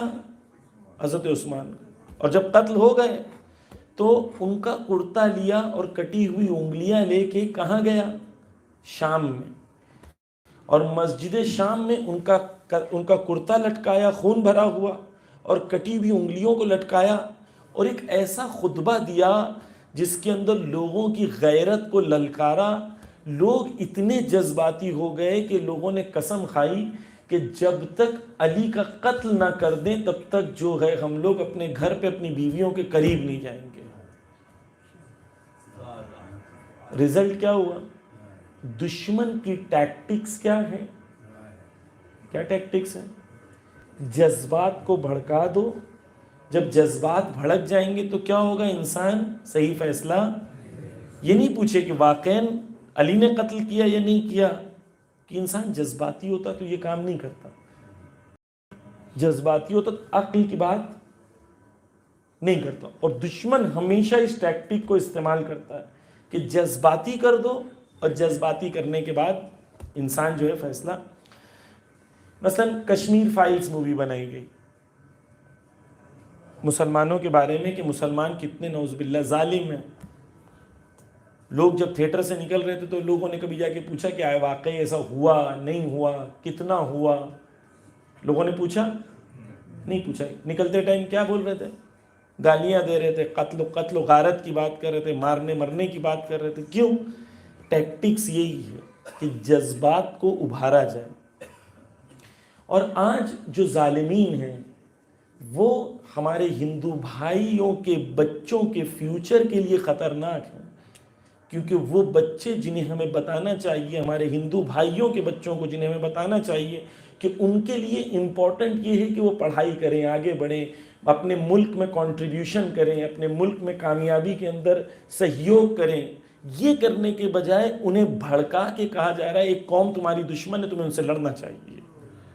اور ان کے جذبات کو استعمال کر کے ووٹ میں تبدیل کر کے خود اپنے بچوں کو آئی پی ایل کا ہیڈ بنا دیتے ہیں. ان کے بچوں کو جذباتی کر دیتے ہیں، خود کے بچوں کو بی سی سی آئی کا پریسیڈنٹ بنا دیتے ہیں. ہو کیا رہا ہے؟ ہو یہ رہا ہے کہ جذبات کا استعمال کرو. کیرلا فائلز بنے، کیرلا سٹوری بنے، کشمیر فائلز بنے. جنگ نرم اور میڈیا کی جنگ میں ٹیکٹک یہی ہے. ٹیکٹک کیا ہے؟ ایموشنل کر دینا. جب لوگ ایموشنل ہوتے ہیں تو ایموشنز کی بنیاد پر صحیح غلط رائٹ رانگ یہ سب نہیں ہوتا. جھوٹ بولیں کتنا چاہے جھوٹ بولیں، جھوٹ بولنے کا رزلٹ کیا ہے؟ لوگ ایموشنل ہوں گے. بس ہو کیا رہا ہے؟ جی ہم ابھی غیر کی بات کرتے ہیں، اپنی طرف پلٹ کے آئیں گے تو ہمیں احساس ہوگا کہ ہم لوگ بھی ایسے ہی ہیں. اللہ نہ کرے. ہمارے یہاں بھی جب جذبات حاوی ہوتے ہیں تو انسان عقل سے فیصلہ نہیں کرتا. توجہ کیجئے، ہمارے اہل سنت بھائیوں کو کیا کہا گیا میڈیا کے ذریعے سے؟ کہا گیا کہ شیعہ وہ ہیں جو صحابہ کو گالیاں دیتے ہیں. جبکہ آیت اللہ سیستانی نے کیا کہا؟ آیت اللہ سیستانی نے کہا سنیوں کو اپنا بھائی مت بولو، ان کو اپنی جان بولو. کیا کہا؟ سنیوں کو اپنا بھائی مت بولو، وہ آپ کے بھائی نہیں ہے، وہ کیا ہے؟ آپ کی نفس اور جان ہے. یہ کہا نا آیت اللہ سیستانی نے. آیت اللہ خامنہئی نے کہا کہ اہل سنت کے مقدسات کی توہین کرنا شیعوں کے لیے حرام ہے. اکثر مراجع تقلید یہی کہتے ہیں کہ اہل سنت کے مقدسات کی توہین کرنا، جن کو وہ مقدس مانتے ہیں، وہ خلفاء کو مقدس مانتے ہیں، خلفاء کی توہین کرنا منبر سے شیعہ مراجعوں کے حساب سے جائز نہیں ہے. لیکن انہیں کیا کہا گیا؟ خود ہی ایسے لوگوں کو پروموٹ کر کے، ویزا دے کے، انہیں بڑھا کے، انہیں چڑھا کے اہل سنت کے جذبات کو کیسے بھڑکایا گیا؟ کہا یہ وہ قوم ہے جو تمہارے صحابہ کو گالیاں دیتی ہے.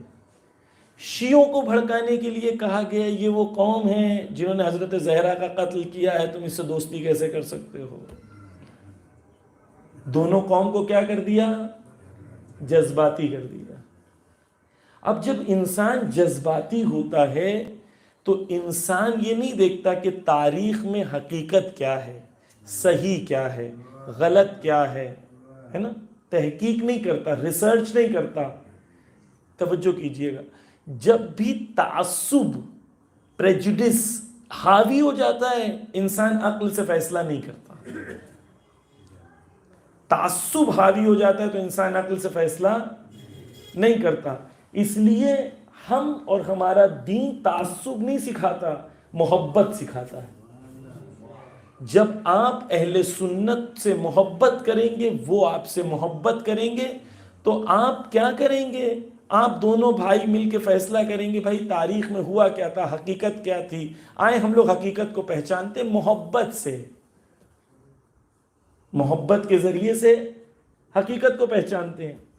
لیکن دشمن کیا کرتا ہے؟ دشمن نہیں چاہتا کہ محبت حاوی رہے. دشمن کیا چاہتا ہے؟ نفرتیں حاکم رہیں.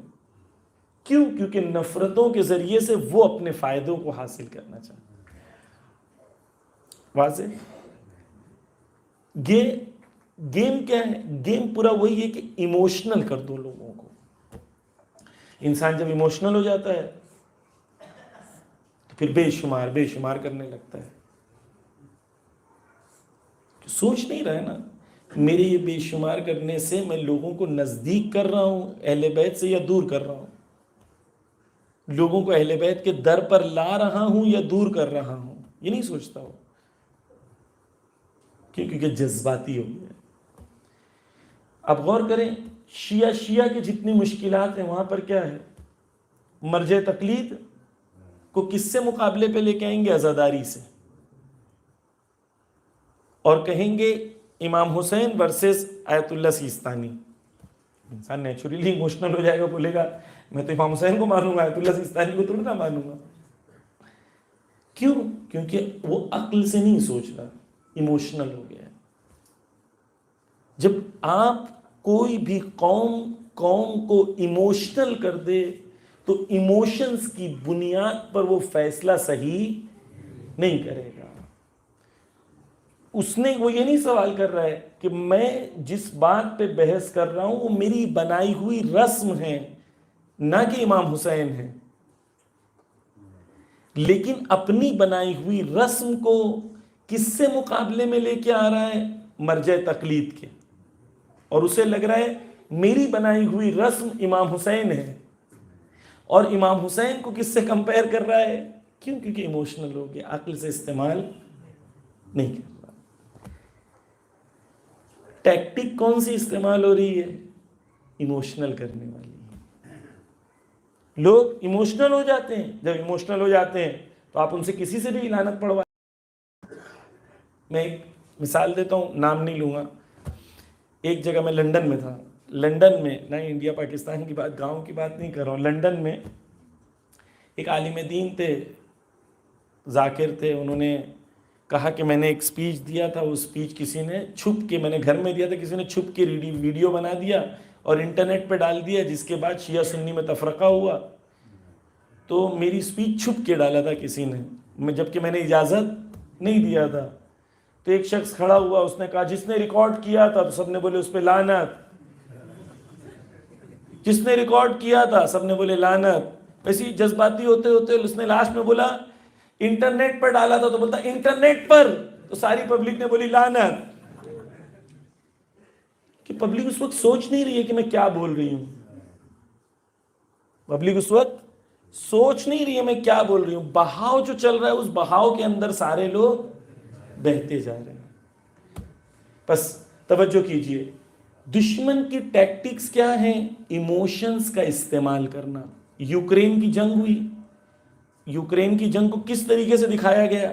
وہی چیز روز پیلسٹائن میں ہوتی ہے لیکن دکھایا نہیں جاتا. کیوں؟ کیونکہ لوگوں کو یوکرین کے معاملے میں ایموشنل کرنا ہے اور پیلسٹائن کے معاملے میں ایموشنل نہیں کرنا ہے. پس عزیزان گرامی, ایک دشمن کی اسٹریٹجی کیا ہے؟ لوگوں کو جذباتی کر کے، جذبات کو ابھار کے اپنے فائدے میں لوگوں کی فکر کو تبدیل کر دینا. یہ پوری جو اخباریت، ملنگیت اور یہ تمام چیزیں، ان کا کور اسٹریٹجی کیا ہے؟ لوگوں کو جذباتی بنا دو بس. جب لوگ جذباتی ہو جاتے ہیں تو جذباتی ہیں. رزلٹ کیا ہوتا ہے؟ رزلٹ یہ ہوتا ہے کہ وہ چیزیں جو اگر انسان عقل سے سوچے تو اس کے لیے واضح ہو جائے گا کہ بھائی آیت اللہ سیستانی انہوں نے 60 سال 70 سال اہل بیت کی حدیثیں پڑھی ہیں، قرآن پڑھا ہے، فقہ پڑھا ہے، اصول پڑھا ہے. بھائی میں اپنے آپ کو آیت اللہ سیستانی کے سامنے ایک چھوٹا مثلا اگر وہ سمندر ہے تو میں اپنے آپ کو قطرہ بھی بولوں گا تو میرے لیے ایکچولی نہیں ہوں میں قطرہ بھی ان کے مقابلے میں اپنے آپ کو اتنا جاہل سمجھتا ہوں. تو اگر میں اپنے آپ کو اتنا جاہل سمجھتا ہوں تو ایک جوان کتنا جاہل ہونا چاہیے ان کے سامنے. لیکن وہ جذباتی ہو جاتا ہے تو اسے نہیں سمجھ میں آتا ہے کہ میں امام حسین سے زیادہ محبت کرتا ہوں یا وہ شخص جس نے پوری زندگی امام حسین کے کلام کو پڑھنے میں گزار دی ہو. لیکن کیا ہو جاتا ہے انسان جب جذباتی ہوتا ہے تو جذبات میں فیصلہ کرتا ہے، جس کا رزلٹ کیا ہوتا ہے؟ جس کا رزلٹ یہ ہوتا ہے کہ انسان کیا کرتا ہے؟ جذبات میں جو توجہ کیجئے، جو چیز ایکچولی اس کے لیے ضرر ہے اس کو وہ اپنے لیے فائدہ سمجھنے لگتا ہے. اب ایک چیز آخر میں آپ کے سامنے پیش کر دوں. ایک صلوات کا سہارا دے محمد و آل محمد پر.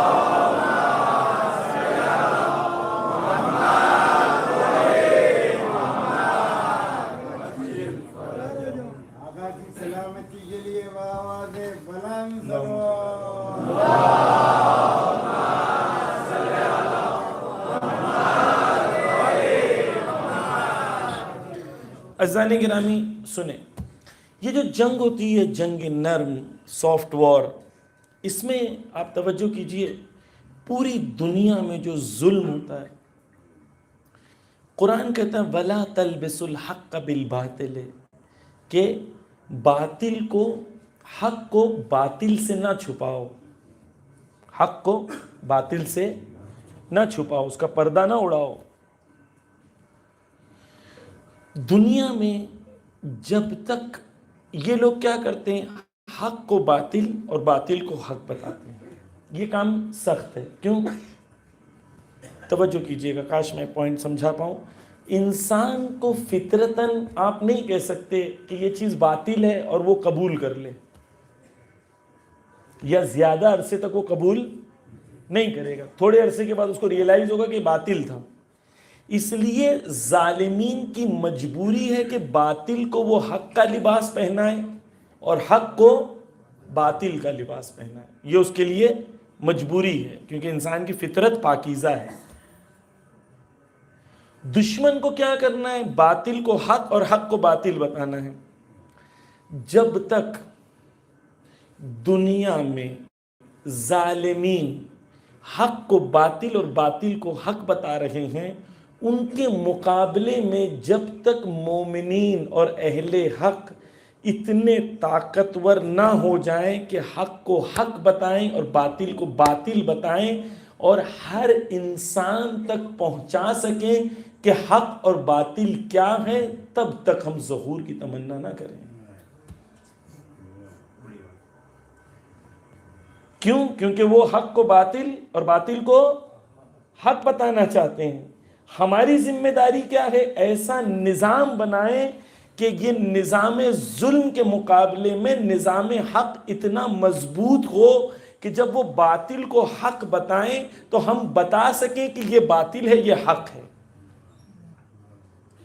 اسی چیز کو آیت اللہ خامنائی پچھلے 5 سالوں میں 2 سالوں میں زیادہ، سب سے زیادہ جس لفظ کا انہوں نے استعمال کیا پچھلے 2 سالوں میں، وہ ہے جہاد تبیین. جہاد تبیین کہتے ہیں مومن کی اس زمانے میں سب سے بڑی ذمہ داری کیا ہے؟ جہاد تبیین. جہاد تبیین یعنی مطلب کیا؟ پہلی چیز جہاد ہے، دوسری چیز تبیین ہے. یہ 2 چیز بتایا کہ انشاءاللہ ربط مسائل. توجہ کیجیے، ایک چیز مومن کو کیا کرنا چاہیے؟ جہاد کرنا چاہیے. ایک چیز یہ ہمارے وہاں کہ جو اس اسلامی ٹرمینالوجی اور اسلامی اصطلاحیں ہیں جس کو دشمن نے برا بتانے کی کوشش کیا ہے، ہم اسے چھوڑے نا. وہ قرآنی اصطلاح ہے. ہم لوگ کیا کریں؟ وہ کہیں جہاد برا ہے، ہم لوگ جہاد کا لفظ استعمال نہیں کرتے، ہمیں ڈر لگنے لگتا ہے. کیوں؟ کیونکہ دشمن نے پلاننگ کے ساتھ اسلامی اصطلاح کو غلط بتا دیا لوگوں کے سامنے. صحیح کو، جہاد کو اس نے کیا کہا؟ غلط ہے. ہماری ذمہ داری ہے کہ ہم کہیں نہیں جہاد دو قسم کے ہیں. ایک جہاد وہ ہے جس کو امریکہ نے اسپانسر کیا، جس کا نام طالبان اور داعش ہے. یہ امریکن جہاد ہے، یہ امریکن جہاد ہے. اور ایک جہاد ہے جسے قرآن نے بتایا، جسے علی نے کر کے بتایا، اور زمانے غیبت میں جسے قاسم سلیمانی نے دنیا بھر کے ٹیررسٹ کو مار کے بتایا. اسے جہاد کہتے ہیں. ایک تم نے ٹیررسٹ بنائے تھے جہاد کے نام پر، فیک ٹیررسٹ، فیک جہاد. اور ایک ریئل جہاد ہے. ریئل جہاد کون سا ہے؟ وہ جس نے ٹیررزم کو پوری دنیا میں ختم کیا. تو جہاد مقدس ہے، جہاد بری چیز نہیں. ہم لوگ، کوئی ہمیں کہے آپ جہادی ہو تو کہاں ہیں، کیا مشکل ہے. لیکن امریکہ والے جہادی نہیں، قرآن والے جہادی ہیں. واضح؟ قرآن، ہمیں شرمانا نہیں چاہیے اسلامی اصطلاحوں سے، ٹھیک ہے، بلکہ فخر سے بولنا چاہیے. توجہ کیجیے. جہاد کا کیا مطلب ہوتا ہے؟ جہاد کا مطلب کیا ہوتا ہے؟ توجہ کریں. ہمیں کہا جاتا ہے جہاد کا معمولاً مطلب کیا کہتے ہیں؟ جہاد جہد سے ہے، یعنی کوشش کرنے سے. یہ کہتے ہیں نا جہاد کس سے؟ کوشش کرنے سے.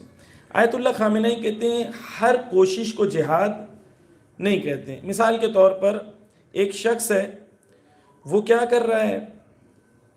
ایک شخص ہے، وہ کسی کی مدد کر رہا ہے، پیسہ دے رہا ہے، کسی غریب کی مدد کیا اس نے. جب غریب کی مدد کیا اس نے تو یہ جہاد ہے یا جہاد نہیں ہے؟ غریب کی مدد کیا اس نے، یا ایک گرمی میں اس نے روزہ رکھا. اگر گرمی میں روزہ رکھا تو یہ جہاد ہے یا جہاد؟ بتائیں. یہ جہاد نہیں ہے، یہ نیک کام ہے لیکن جہاد نہیں ہے. کیوں؟ کیونکہ جہاد کے اندر کچھ عنصر ہیں جسے جہاد ہونے کے لیے ضروری ہوتے ہیں. جہاد کی پہلی شرط یہ ہے کہ جہاد خدا کے لیے کیا جائے. جہاد خدا کے لیے کیا جائے. دوسری شرط جہاد کی یہ ہے کہ جہاد دشمن خدا کے مقابلے میں اور دشمن خدا کے منصوبوں کو روکنے کے لیے استعمال ہو. آپ نیکی کر رہے ہیں، اچھی چیز ہے، ثواب ملے گا، لیکن اس نیکی سے کیا دشمن خدا کے راستوں میں اڑچنیں ہو رہی ہیں یا نہیں ہو رہی ہیں؟ مثال دیتے ہیں، آیت اللہ خامنہ ہی کہتے ہیں کہ ایک عورت تھی، جب حضرت زید نے قیام کیا تھا، اسی زمانے میں ایک آدمی تھا جو بہت دیر کھانا کھلاتا تھا لوگوں کو. اس کا گھر مشہور تھا لوگوں کو کھانا کھلانے کے لیے، بہت کھانا کھلاتا تھا. اسی زمانے میں ایک خاتون تھی جس نے 2 درہم یا 7 درہم حضرت زید کو ہدیہ کیا تھا جہاد کے لیے، ان کے مقابلے کے لیے، یزید کی نابودی کے لیے. آیت اللہ خامنہ ہی کہتے ہیں وہ جو ہزاروں لوگوں کو کھانا کھلا رہا ہے وہ جہاد نہیں ہے، لیکن یہ 2 درہم یا 7 درہم جس نے دیے جہاد ہے. کیوں؟ کیونکہ اس میں یہ عنصر پایا جاتا ہے کہ دشمن خدا کے مقابلے میں ہر کوشش کو جہاد نہیں کہتے. وہ کوشش جو دشمن خدا کے مقابلے میں ہو اسے جہاد کہتے ہیں. تیسری چیز آیت اللہ خامنہ ہی کہتے ہیں جہاد کے اندر ضروری ہے، وہ کیا ہے؟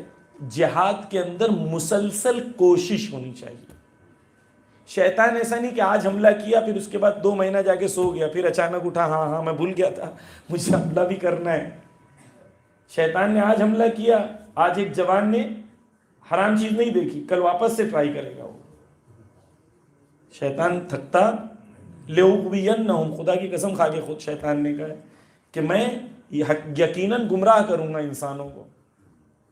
تو شیطان تھکتا نہیں ہے تو ہمیں بھی تھکنا نہیں ہے، ہے نا؟ شیطان تھکتا نہیں ہے، ہمیں بھی تھکنا نہیں. تیسرا عنصر کیا بتایا میں نے کہ جہاد کا مطلب مسلسل کوشش کرنا، کنٹینیوس اسٹرگل کرنا. یہ مشکل ہے. ہمیں کبھی کبھی جذبات میں آ جاتے ہیں. مولانا نے ایک اچھی تقریر کی، بہت سوڈا بوٹل جوش آ جاتا ہے،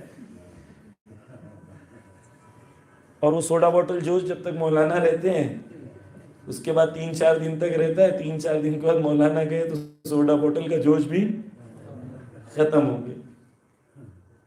جہاد کا مطلب مسلسل کوشش، صبح شام رات، کیونکہ جانتے ہیں آپ دشمن مسلسل کوشش کر رہا ہے.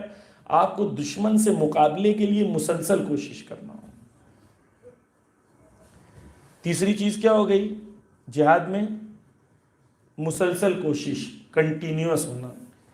چوتھی چیز کہتے ہیں جہاد کا مطلب ہوش مندانہ کا عمل، جذباتی نہیں. میں ڈرتا نہیں کسی سے، ایسے ہوتا ہے نا، میں تو حق بول دیتا ہوں مولانا، کسی سے ڈرتا نہیں ہوں میں. آپ کو کس نے بولا کسی سے نہیں ڈرنا؟ پہلے تو خدا سے ڈرے.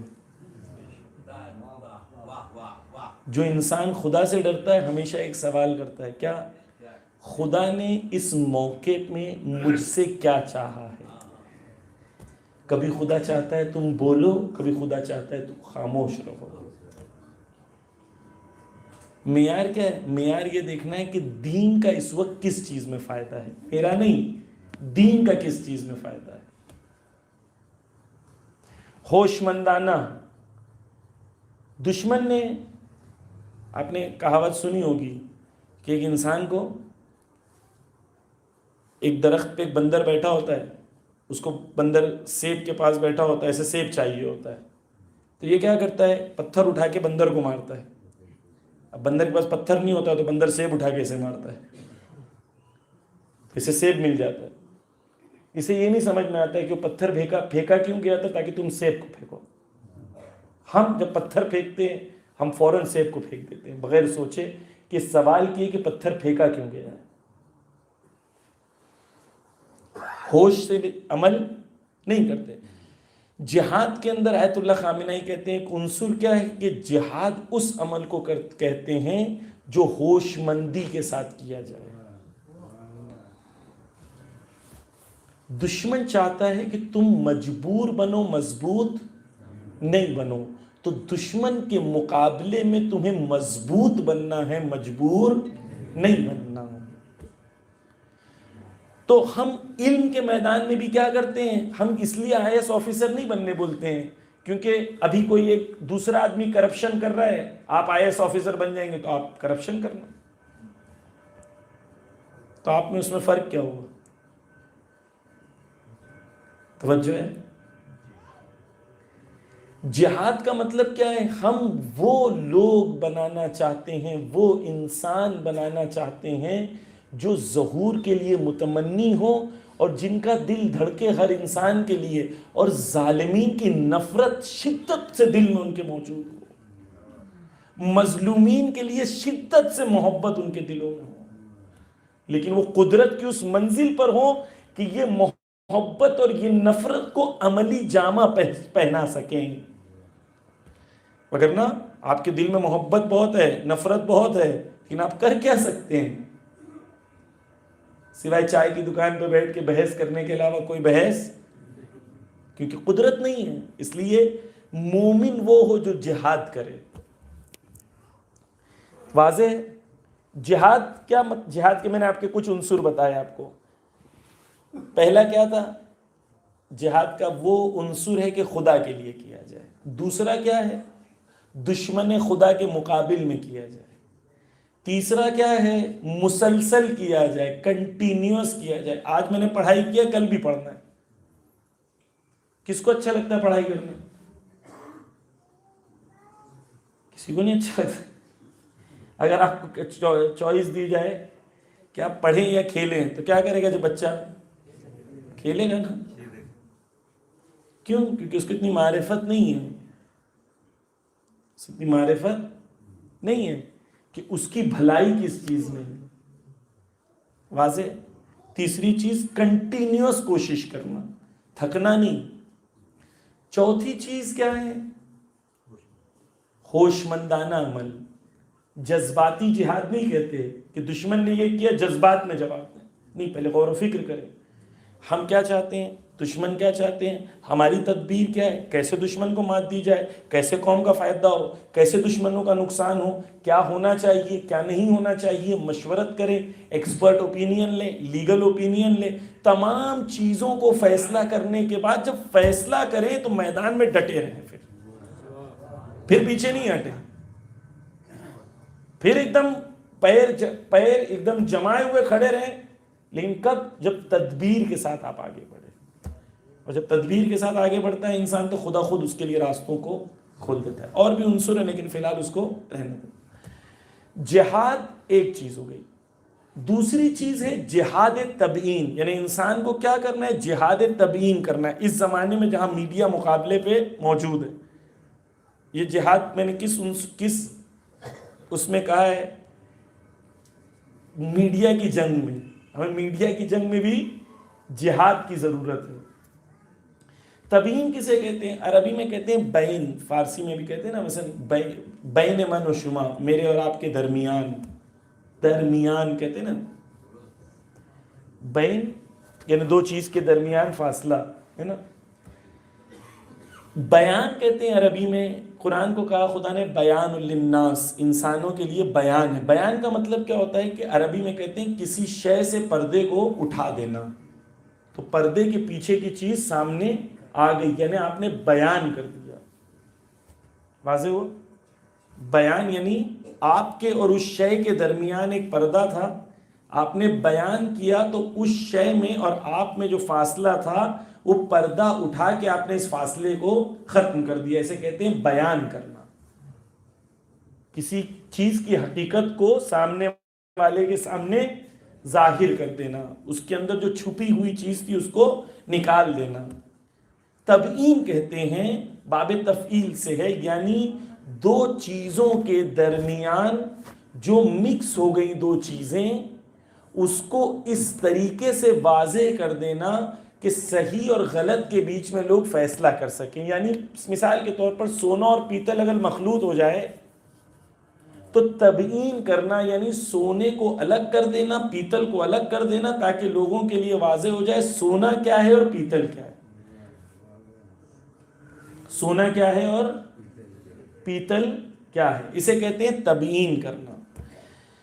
تبیین کرنا یعنی حق اور باطل جب مخلوط ہو جائے تو اس طریقے سے حق و باطل کو جدا کر دینا کہ لوگوں کے لیے حق واضح ہو جائے، لوگوں کے لیے باطل واضح ہو جائے. جہاد تبیین یعنی وہ کوشش، وہ تلاش جو خدا کے لیے ہو، دشمن کے مقابلے میں ہو، مسلسل ہو، ہوش مندانہ ہو، اس طریقے سے ہو کہ حق اور باطل کی جنگ کے اندر ہم اتنا محنت کریں کہ حق اور باطل کو انسانوں کے لیے اتنا واضح کر دیں کہ عام انسان کے لیے حق اور باطل واضح ہو جائے کہ حق کیا ہے اور باطل کیا ہے. اسے زمانے غیبت میں آیت اللہ خامنہ کہہ رہے آج کے زمانے میں سب سے بڑی جنگ جو ہے وہ کیا ہے؟ وہ یہ جنگ ہے کہ دشمن باطل پر ہونے کے باوجود، بطلانیت پر ہونے کے باوجود وہ یہ گیم کھیل جاتا ہے کہ لوگوں کو حق اور باطل کے بیچ میں کنفیوز کر دے. ہمارے پاس حق ہونے کے باوجود بھی ہم پیش نہیں کر پاتے. عزیزان گرامی، کب تک ہم یہ کہیں گے کہ ہمارا میڈیا ضعیف ہے اور مولانا ہم کیا کر سکتے ہیں، ہمارا میڈیا بہت ضعیف ہے؟ یہ آج سے 20 سال پہلے بھی کہتے تھے، اب بھی کہتے ہیں، اور 20 سال کے بعد بھی یہی کہیں گے.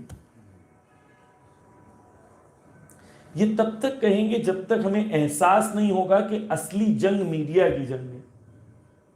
ایک زمانہ تھا آپ کے بچوں کو محفوظ رکھنے کے لیے آپ گھر میں بٹھا دیتے تھے. آج موبائل آپ کے بچوں کے ہاتھوں میں، آپ کے بچے محفوظ نہیں ہیں کیونکہ جنگ یہاں ہو رہی ہے. ایک ٹائم ہم نے امام بارگاہ بنائی تھی کہ ہم اپنے بچوں کو محفوظ رکھنا چاہتے ہیں. آج ہمارے کو موبائل پہ اپلیکیشنز بنانی ہوگی تاکہ ہم اپنے بچوں کو محفوظ رکھ سکیں.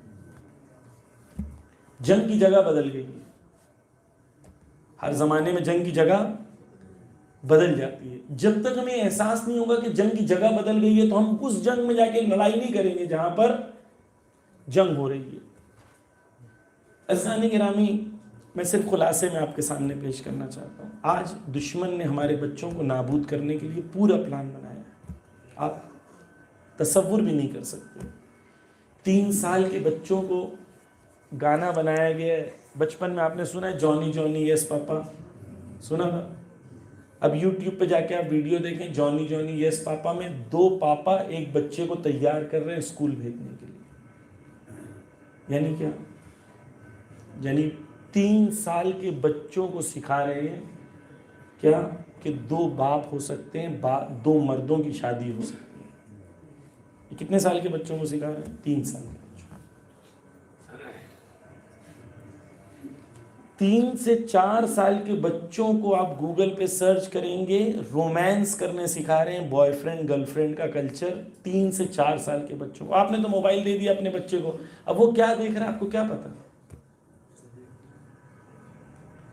ڈزنی کمپنی کا مالک جو ہے CEO، اس نے امریکہ میں لوگوں کے درمیان پارلیمنٹ میں یا سینیٹ میں آ کے کیا کہا کہ میری ذمہ داری ہے کہ اگلی نسل کے بچے ایسے ہوں جو عام بچوں کی طرح نہ ہوں، جو لڑکے لڑکی کی شادی میں بلیو کرتے ہوں. ہم 15 سال میں اگلی نسل کو وہ تربیت کریں گے جہاں پر وہ مرد اور عورت کے بیچ میں فرق کا قائل نہ ہوں. کتنے سال کے بچوں کو سکھایا جا رہا ہے؟ 3-4 سال کے بچوں کو. ڈزنی نے جو سپرمین کی اگلی مووی آ رہی ہے، فلم آ رہی ہے، وہ بنائی ہے، اس میں سپرمین کی گرل فرینڈ نہیں ہے، سپرمین کا بوائے فرینڈ ہے. تو آپ کے چھوٹا بچہ جو ہے اسے بچپن سے کیا سکھایا جا رہا ہے کہ تم سپرمین کو پسند کرتے ہو. دیکھو سپرمین لڑکے کو پسند کرتا ہے، لڑکی کو پسند. کس کو سکھایا جا رہا ہے؟ چھوٹے سے بچوں کو تربیت کی جا رہی ہے. بالی ووڈ میں فراوان ہے نیٹ فلکس کی سیریز. الحمدللہ آپ لوگ تو نہیں دیکھتے ہیں یہاں پر، اکثر میں نے دیکھا کہ مومنین کو نہیں پتا ہے، اللہ کا شکر ہے. لیکن عوام کے اندر بچپن سے موویز کے ذریعے، نیٹ فلکس کے ذریعے، اینیمیشن کے ذریعے، یوٹیوب کے ذریعے، کارٹونز کے ذریعے آپ کے بچوں کو تربیت کری جا رہی ہے اس سسٹم کی جو سسٹم کاملاً ظلم، کاملاً فحشا کی بنیاد کے اوپر بنایا گیا ہے. کاملاً اس سسٹم کا مقابلہ کرنے کے لیے آپ کو سسٹم بنانا پڑے. یہ نہیں کہہ سکتے. مثال کے طور پر بچے فیس بک دیکھتے ہیں. فیس بک کی کمپنی کے اندر جرمنی میں ایک عورت کام کرتی تھی. جب اس کمپنی میں اس نے چھوڑی تو وہ کہتی ہے فیس بک کا الگوریدم ایسے بنایا گیا ہے کہ ہر کچھ سیکنڈ پر گندی فلم دکھانا جوانوں کے لیے الگوریدم کے اندر کمپلسری رکھا گیا ہے. جوان مجھ سے بہتر جانتے ہیں کیا سکھا رہے ہیں فیس بک پر. ساس کا بہو سے رشتہ، نوکرانی کا مالک سے رشتہ، جتنے حرام قسم کے ریلیشنز آپ تصور کر سکتے ہیں ہندوستان میں انسٹاگرام اور فیس بک پر بھرے ہوئے. آیت اللہ خامنائی، آیت اللہ سیستانی دونوں کا فتویٰ ہے کہ اگر آپ کوئی ایپلیکیشن کو استعمال کرتے ہو اور آپ کو لگ رہا ہے کہ یہ ایپلیکیشن آپ کو گناہوں میں مبتلا کرے گی، ضرر کا احساس ہے، تو ایسی ایپلیکیشن کا استعمال کرنا جائز نہیں ہے. اور ہمارے پاس ثبوت ہے، وہ خود کہہ رہے ہیں کہ ہم نے ایپلیکیشن کو بنایا ایسا ہے جس میں ہر کچھ سیکنڈ پر ہم گندی فلم دکھائیں گے جوانوں. فرق کیا ہوگا کہ یہ گندی فلم میں لباس ہوگا اور دوسری گندی فلموں میں لباس نہیں ہوتا، مگر فلم ویسی ہی ہوگی. یہ کون کہہ رہا ہے؟ وہ خود کہہ رہے ہیں، خود کہہ رہے ہیں. عزیزان گرامی، ہم جس زمانے میں ہیں جنگ بہت سخت ہے اور بہت آسان بھی ہے. کیوں؟ کیونکہ آج سے پہلے جب جنگ ہوتی تھی تو ہم پر صرف حملہ ہوتا تھا، ہمارے پاس حملہ کرنے کے لیے ہتھیار نہیں ہوتا تھا۔ آج جو جنگ ہے، ہم پر جب حملہ ہو رہا ہے تو ہمارے پاس ہتھیار بھی ہے حملہ کرنے کے لیے، لیکن ہمارے پاس عقل و فہم ہو نہیں ہے کہ کیسے مقابلہ کریں۔ آج لوگ ہیں ایک ایک موبائل سے اپنا چینل چلاتے ہیں جس کے اندر 10 ملین 20 ملین فالوورز ہیں، اور وہ اپنے پیغام کو سنا رہے ہیں، کیونکہ ان کے پاس عقل ہے کہ میڈیا کا کیسے استعمال کرنا۔ ہمیں لگ رہا ہے کہ ہم مجلسیں کرا کے ہماری ذمہ داریاں ختم ہو گئی، جبکہ یہ ذمہ داری صرف اتنی ہے کہ ہمارے کو احساس آپ کو دلانا ہے کہ آپ کو اصلی جنگ میں جا کے لڑنا ہے۔ یہاں جنگ ختم نہیں ہوئی، یہاں سے جنگ شروع کرنا ہے۔ عزیزان گرامی، جو میڈیا کو سمجھتا ہے وہ سمجھتا ہے کہ جنگ اصلی آج میڈیا کی ہے۔ توجہ کیجئے، اگر وہ میڈیا کا استعمال کر کے ہمارے جوانوں کے ذہنوں کو تبدیل کر سکتے ہیں تو ہم بھی 20 سال محنت کریں تو ان کے جوانوں کو تبدیل کر سکتے ہیں۔ ممکن ہے، وہ کر سکتے ہیں تو ہم کیوں نہیں کر سکتے؟ جبکہ ہمارے پاس حق ہے، ان کے پاس باطل ہے۔ پس عزیزان گرامی، جو چیزیں 3 چیزیں میں نے کہا تھا فرعون کے زمانے میں جو نبی کے دشمن تھے، کیا تھے؟ فرعونیت، یعنی وہ ایڈمنسٹریٹو، وہ حکومت، وہ ظالمانہ حکومت۔ دوسرا، پیسے کا پاور جو ہمیشہ نبی اور امام کے سامنے کھڑا رہا۔ تیسرا کون سا پاور ہے؟ میڈیا کا پاور۔ یہ میڈیا کا پاور، یہ تینوں جنگیں آج اہم ہیں، لیکن آیت اللہ خامنہ ہی کہتے ہیں کہ میڈیا کی جنگ آج سب سے بڑی جنگ ہے۔ کہتے ہیں اگر میں ولی فقیہ نہیں ہوتا تو میڈیا کے دنیا کے اندر، میڈیا کے اندر ایران کا مینیجر ہوتا، کوشش کرتا کہ میڈیا کے ذریعے سے جوانوں پر کام ہو۔ اتنا آیت اللہ خامنہ ہی کہتے ہیں اہم ہے میڈیا۔ جب آیت اللہ خامنہ ہی کہتے ہیں اتنا اہم ہے میڈیا، تو ہم نے میڈیا کے لیے کیا کام کیا ہے؟ ہندوؤں نے چھوٹا بھیم بنایا، بہت سارے اور بھی انہوں نے پروگرامز بنائے۔ سنیوں نے غلام رسول بنایا، ہم نے کیا بنایا؟ کچھ نہیں بنا، کیونکہ ہم نے کو تو جنت فری میں مل گئی، سب کچھ بنانے کی کیا ضرورت ہے؟ اگلی نسلوں کے لیے، اپنے چھوٹے بچوں کو رات کو سلانے کے لیے لوری ہے ہمارے پاس۔ اگر ہم بتانا چاہتے ہیں مولا علی کون تھے، ایک فلم مولا علی کے اوپر ہے ہمارے پاس بچوں کے لیے۔ مولانا فلم کیسے بنا سکتے ہیں؟ دیکھیں، کچھ لوگ ہوتے ہیں، ایک صلوات پڑھ دیں محمد وآل محمد۔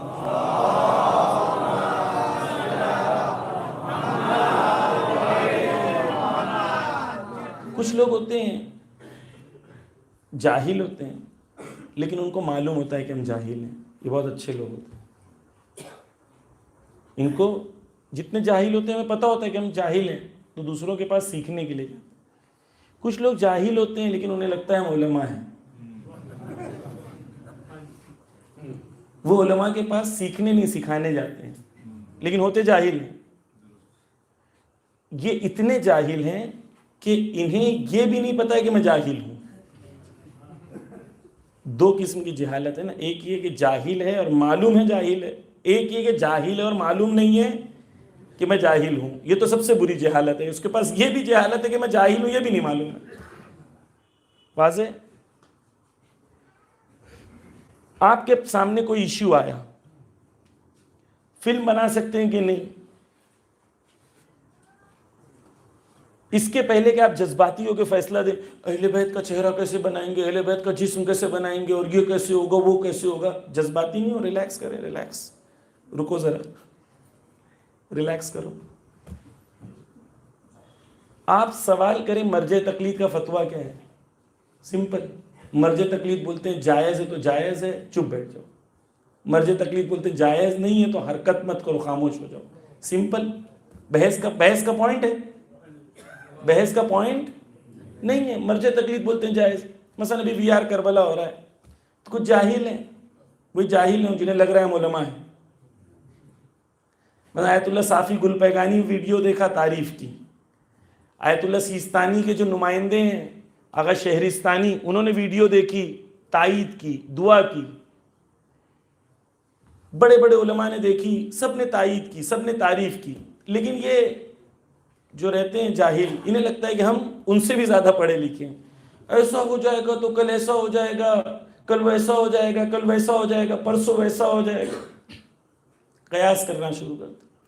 ہمارا جواب صرف یہ ہے کہ چاہے وی آر کربلا ہو، چاہے کوئی اور چیز ہو، چاہے مووی بنانا ہو، آپ مرج تقلید سے پوچھیں جائز ہے یا جائز نہیں ہے. مرج تقلید بولتا ہے جائز تو خاموش ہو، جو آپ کو اچھا نہیں لگتا. مرج تقلید نے تھوڑی نہ بولا واجب ہے کہ آپ کو بھی دیکھنا ہے. آپ کو نہیں اچھا لگتا آپ مت دیکھو، آپ کو نہیں اچھا لگتا آپ مت دیکھو. لیکن مرج تقلید نے جائز بولا ہے، تو آپ کون ہوتے ہو جائز کو ناجائز قرار دینے والے؟ بہت ساری ہماری بحثیں عزیزان گرامی ایسے ہی ہیں، اس کے اندر ہمیں پتہ نہیں ہے اور زبردستی ہم الجھتے رہتے ہیں. کیوں؟ کیونکہ ہمارے لیے میڈیا کی جنگ کے اندر ایک ٹیکٹک کیا ہے؟ لوگوں کو مشغول رکھو. آخری چیز بیان کر رہا ہوں کہ میڈیا کی جنگ میں ہمارے میں اور دشمن میں ایک ٹیکٹکس میں فرق کیا ہے. دشمن آپ کو اور مجھے مشغول رکھنا چاہتا ہے، ہمارے ذہنوں کو بزی رکھنا چاہتا ہے. اب وہ کوئی بھی چیز میں بزی رکھے، چاہے وہ سانگ میں بزی رکھے، مووی میں بزی رکھے، یا کسی ایک مولانا کی کنٹروورسی کریٹ کر کے ہمیں اس میں بزی رکھے، لیکن ہمیں اصلی مقصد تک پہنچنے سے روکے. کوئی ایسی چیز کریٹ کرے جس کے اندر ہم لوگ ہمیشہ بزی رہیں، پرائرٹی سے کام نہ کریں، اولویت بندی ہمارے کاموں میں نہ ہو. بس کبھی بھی بحث نہیں کریں میڈیا پہ یہ ہونا چاہیے، وہ ہونا چاہیے، ایسا کرنا چاہیے، ویسا کرنا چاہیے. اپنے وقت کو ضائع نہ کریں. ایک گیم ہے حدیث، پتہ ہے آپ کو؟ واٹس ایپ پہ کھیلتے ہیں، وہ ایک حدیث بھیجے گا، اس کی مخالفت میں آپ ایک حدیث بھیجیں گے، پھر وہ ایک بھیجے گا، پھر آپ بھیجیں گے. نہ اس کو ماننا ہے نہ آپ کو ماننا ہے، لیکن 2 گھنٹہ یہ گیم چلتا رہے گا، آؤٹ پٹ 0. اس سے پرہیز کریں، اپنے وقت کو ضائع نہ کریں، فوکسڈ رہیں. عزیزان گرامی، ظالمین اتنا بڑا حملہ اس وقت کر رہے ہیں. ایسے زمانے میں جب ظالمین کا اتنا حملہ شدید ہے، اس زمانے میں ہم چھوٹی چھوٹی چیزوں میں الجھ کے رہ جائیں. اللہ یاری ہے، یہ ہے، وہ ہے، کیا ہے؟ اچھا، ہم مجلس پڑھنے آتے ہیں، توجہ کیجئے، ہم مجلس پڑھنے آتے ہیں، ہم آپ کو کہیں پہ لے کے جانا چاہتے ہیں ہاتھ پکڑ کے. ہم لوگ ممبر سے اترتے ہیں تو جوان ہمیں کہیں اور لے کے جانا چاہتے ہیں. ہم جوانوں کو ہاتھ جوڑ کے کہتے ہیں ہم آپ کو جہاں لے کے جانا چاہ رہے ہیں آپ ہمارے ساتھ چلیں. ہمارا ہاتھ پکڑ کے وہاں نہیں لے کے جائیں جہاں آپ مجھے لے کے جانا چاہتے ہیں. میں آپ کو ایک جگہ لے کے جانے کے لیے آیا ہوں. مولانا آج کل یہ چل رہا ہے، جو چل رہا ہے اس کو چلنے دیں. میں آپ کو جہاں چلانا چاہ رہا ہوں وہاں میرے ساتھ چلو، مجھے وہاں مت چلاؤ جہاں پر میڈیا. کیونکہ مجھے پتہ ہے گیم کیا ہے. گیم یہ ہے کہ ہمیں چھوٹی چھوٹی چیزوں میں الجھا دو تاکہ ہم اصلی چیز کی طرف توجہ نہ دیں. اور ہم اتنے بے وقوف نہیں ہیں. المؤمن کیس، مومن کون ہوتا ہے؟ انٹیلیجنٹ ہوتا ہے. مومن بے وقوف نہیں ہوتا. مومن دشمن کی چالوں کو سمجھتا ہے، اور چالوں کو سمجھنے کے بعد مومن کو پتا ہوتا ہے کیا کرنا ہے اور کیا نہیں کرنا ہے. پس عزیزان گرامی، خلاصے میں جو پوری مجلسوں کا نچوڑ ہے وہ یہ ہے: 1، ہمیں امام زمانہ کی نصرت کے لیے تیار ہونا ہے. صلوات پڑھ دیں محمد و علی.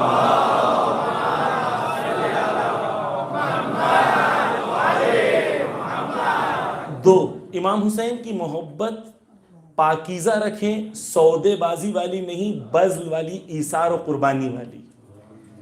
نصرت کے لیے ہمیں کیا کرنا ہے؟ نصرت کے لیے ہمیں علم کو حاصل کرنا ہے اور قدرت مند بننا ہے. لیکن کس جذبے کے ساتھ؟ اس جذبے کے ساتھ کہ جب بھی امام کو ضرورت پڑے گی تو میں سب کچھ امام کی راہ میں قربان کر دوں گا. جنگ کی قسمیں جو ہیں وہ کیا ہیں؟ دشمن 3 طاقتوں میں مضبوط ہے: فرعونیت، قارونیت اور سامریت. فرعونیت وہ ظلم کا نظام ہے جس کے سامنے ولایت فقیہ کے نام سے ایک نظام ہے جو اس کا مقابلہ کرے گا انشاءاللہ. دوسرے 2 نظام ہیں، ایک پیسے کا پاور ہے اور ایک تیسرا پاور میڈیا کا پاور ہے. یہ 2 جنگیں ہر زمانے میں، ہر ملک میں، ہر جگہ ہوگی. ہمیں اپنے آپ کو ان جنگوں میں اپنے آپ کو تیار کرنا پڑے گا تاکہ قارون کے مقابلے میں ہم قدرت مند بنے، میڈیا کے مقابلے میں ہمارا میڈیا اتنا قدرت مند بنے کہ ہم حق کو حق اور باطل کو باطل بتا سکیں، میڈیا کی سٹڈیز کریں، جانیں میڈیاز کی.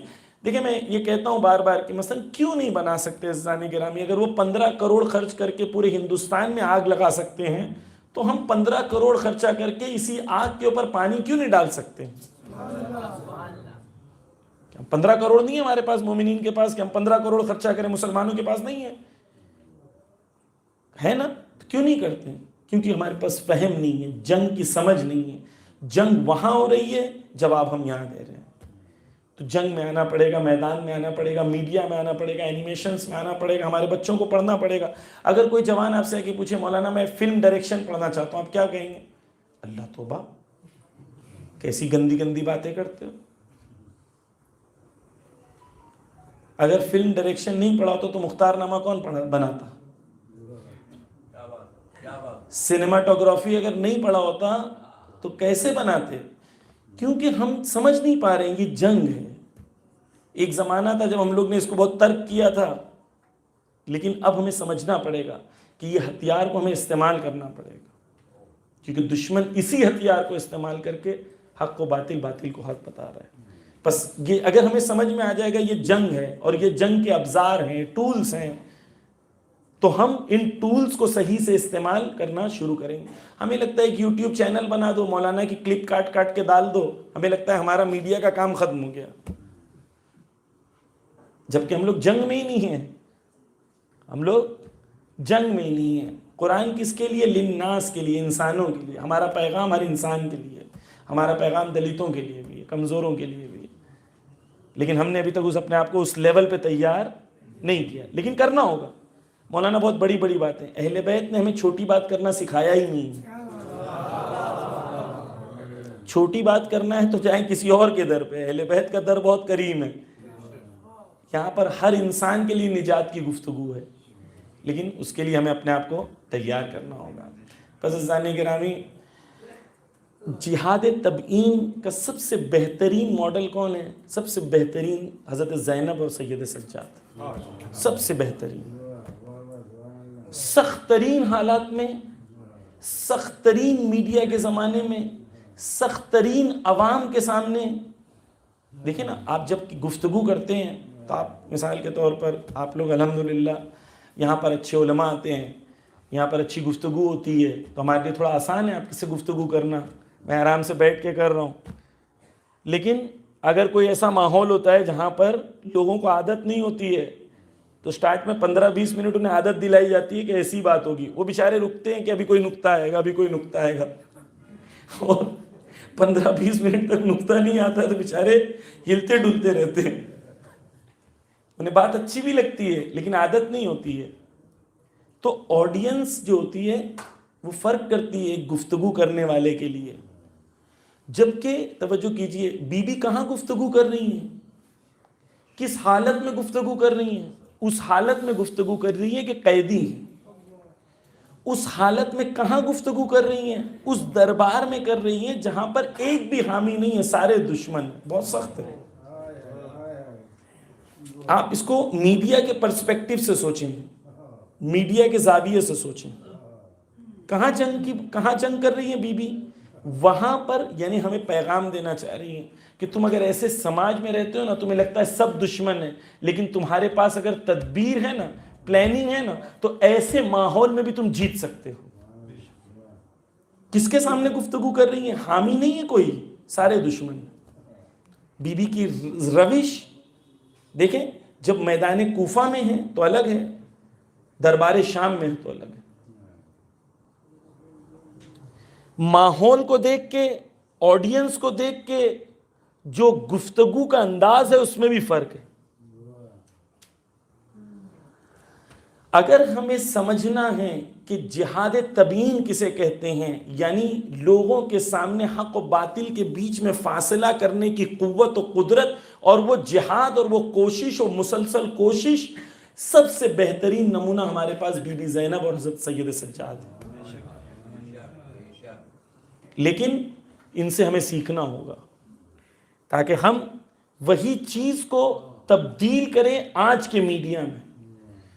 جہاں پر ہم سمجھیں کہ میڈیا کیسے ہوتا ہے، میڈیا کیسے چلتا ہے، میڈیا کو استعمال کرنا سیکھیں. صرف ایسا نہیں ایک ویڈیو بنا دیے، کلپ لگا دیے، میوزک لگا دیے تو ہمیں لگتا ہے کہ ہمیں سیکھنا ہوگا. اگر میڈیا میں جنگ کرنا ہے تو ہمیں میڈیا کو سیکھنا ہوگا. عزیزان گرامی، بس عزیزان گرامی، حضرت زینب سلام اللہ علیہا، اللہم صلی علی محمد و آل محمد،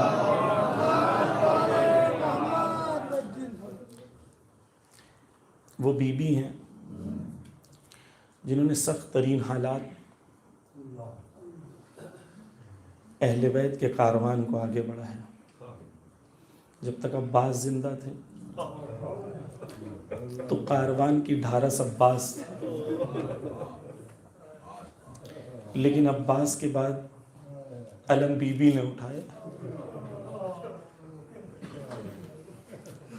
ارباب اعضاء، عرض کیا تھا شاید آپ سے کہ چوتھے امام نے ایک بار بی بی کو دیکھا کہ بی بی بیٹھ کے نماز پڑھ رہی ہے. چوتھے امام نے پوچھا بی بی مستحب نمازوں کو بیٹھ کے کیوں پڑھ رہی؟ تو بی بی نے کہا کہ کھانا اتنا کم ملتا ہے کہ جسم میں اتنی طاقت نہیں ہوتی کہ مستحب نمازوں کو کھڑے رہ کے پڑھا. ارباب اعضاء، بی بی نے کتنی سختیاں اٹھائی ہوگی. آپ تصور کریں کہ جو میدان جو کربعین میں پیدل چلتے ہیں 90 کلومیٹر کا سفر ہوتا ہے. جب 90 کلومیٹر چلتے ہیں تو آخر پہنچتے پہنچتے ان کے پیروں میں چھالے آ جاتے ہیں. وہ پیروں میں چھالے آتے ہیں تو روتے روتے کہتے ہیں حسین تیرے درد کو محسوس کرنا چاہتا ہوں اس لیے پیدل چلتا. 90 کلومیٹر کے سفر میں جب انسان آخر میں پہنچتا ہے تو چلنے کی طاقت باقی نہیں رہتی. ارے ارباب اعضاء، یہ لوگ جب چلتے ہیں تو لوگ ان سے محبت سے پیش آتے ہیں، انہیں پانی دیتے ہیں، کہتے ہیں بیٹھو، پیر دبا دیتے ہیں، مالش کرتے ہیں. 90 کلومیٹر کا سفر تھا لیکن اتنی سختیاں. اب سوچیں 1000 کلومیٹر اہل بیت نے کیسے طے کیا ہوگا.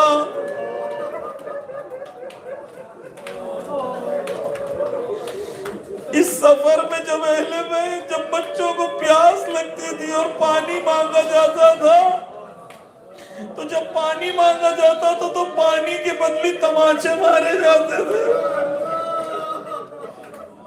ارباب اعضاء، بس ایک چیز ہم بہت آسانی سے سن لیتے ہیں، تماچے مارے جاتے تھے. کبھی غور کریں کہ ہمارے ہاتھ بہت نرم ہوتے ہیں کیونکہ ہم سخت کام نہیں کرتے، لیکن کبھی لوہار کا ہاتھ دیکھا ہے؟ کیوں لوہار کا ہاتھ سخت ہوتا ہے، بالکل پتھر جیسا ہوتا ہے. کیوں؟ اس لیے کیونکہ لوہار سخت کام کرتا ہے. ارے سپاہی جو صبح شام تلواریں اٹھاتے تھے ان کے ہاتھ ہماری تمہاری طرح نہیں ہوتے، ارے پتھر کی طرح سخت ہوتے تھے. اب سوچے شمر ملعون کا ہاتھ اور زینب اور سکینہ کے رخسار.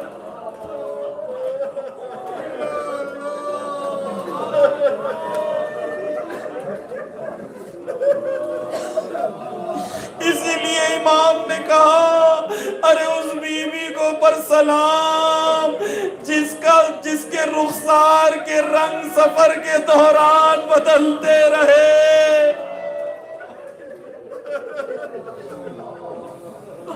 لعنت اللہ علی القوم الظالمین. یا اللہ بحق محمد و آل محمد کے اس حقیر سی عبادت کو تیری بارگاہ میں قبول فرما. یا اللہ دنیا میں جہاں کہیں محبان اہل بیت ان کی جان مال عزت آبرو کی حفاظت فرما. یا اللہ مسلمانوں میں اتحاد کو قائم کر دے. اہل شیعہ اور اہل تسنن کو ایک دوسرے سے محبت کرنے کی توفیق عنایت فرما. یا اللہ بحق محمد و آل محمد دنیا میں جہاں کہیں مظلومین ہیں ان کی حفاظت فرما. ظالمین کو نیست و نابود کر دے. ہمیں واقعی طور پر ظالمین کو مقابلہ کرنے کی توفیق عنایت فرما. یا اللہ ہمارے جوانوں کو علم کے میدان میں آگے بڑھنے کی توفیق عنایت فرما، ہماری بہنوں کے چادر کو محفوظ فرما، یا اللہ بحق محمد و آل محمد ہم سب کو امام زمانہ کی فوج میں شامل فرما، نائب امام حضرت آیت اللہ خامنائی حضرت آیت اللہ سیستانی کی حفاظت فرما، ان کے دشمنوں کو نیست و نابود کر دے، وقت کے امام کے ظہور میں تعجیل فرما۔ صلوات پر محمد و آل محمد۔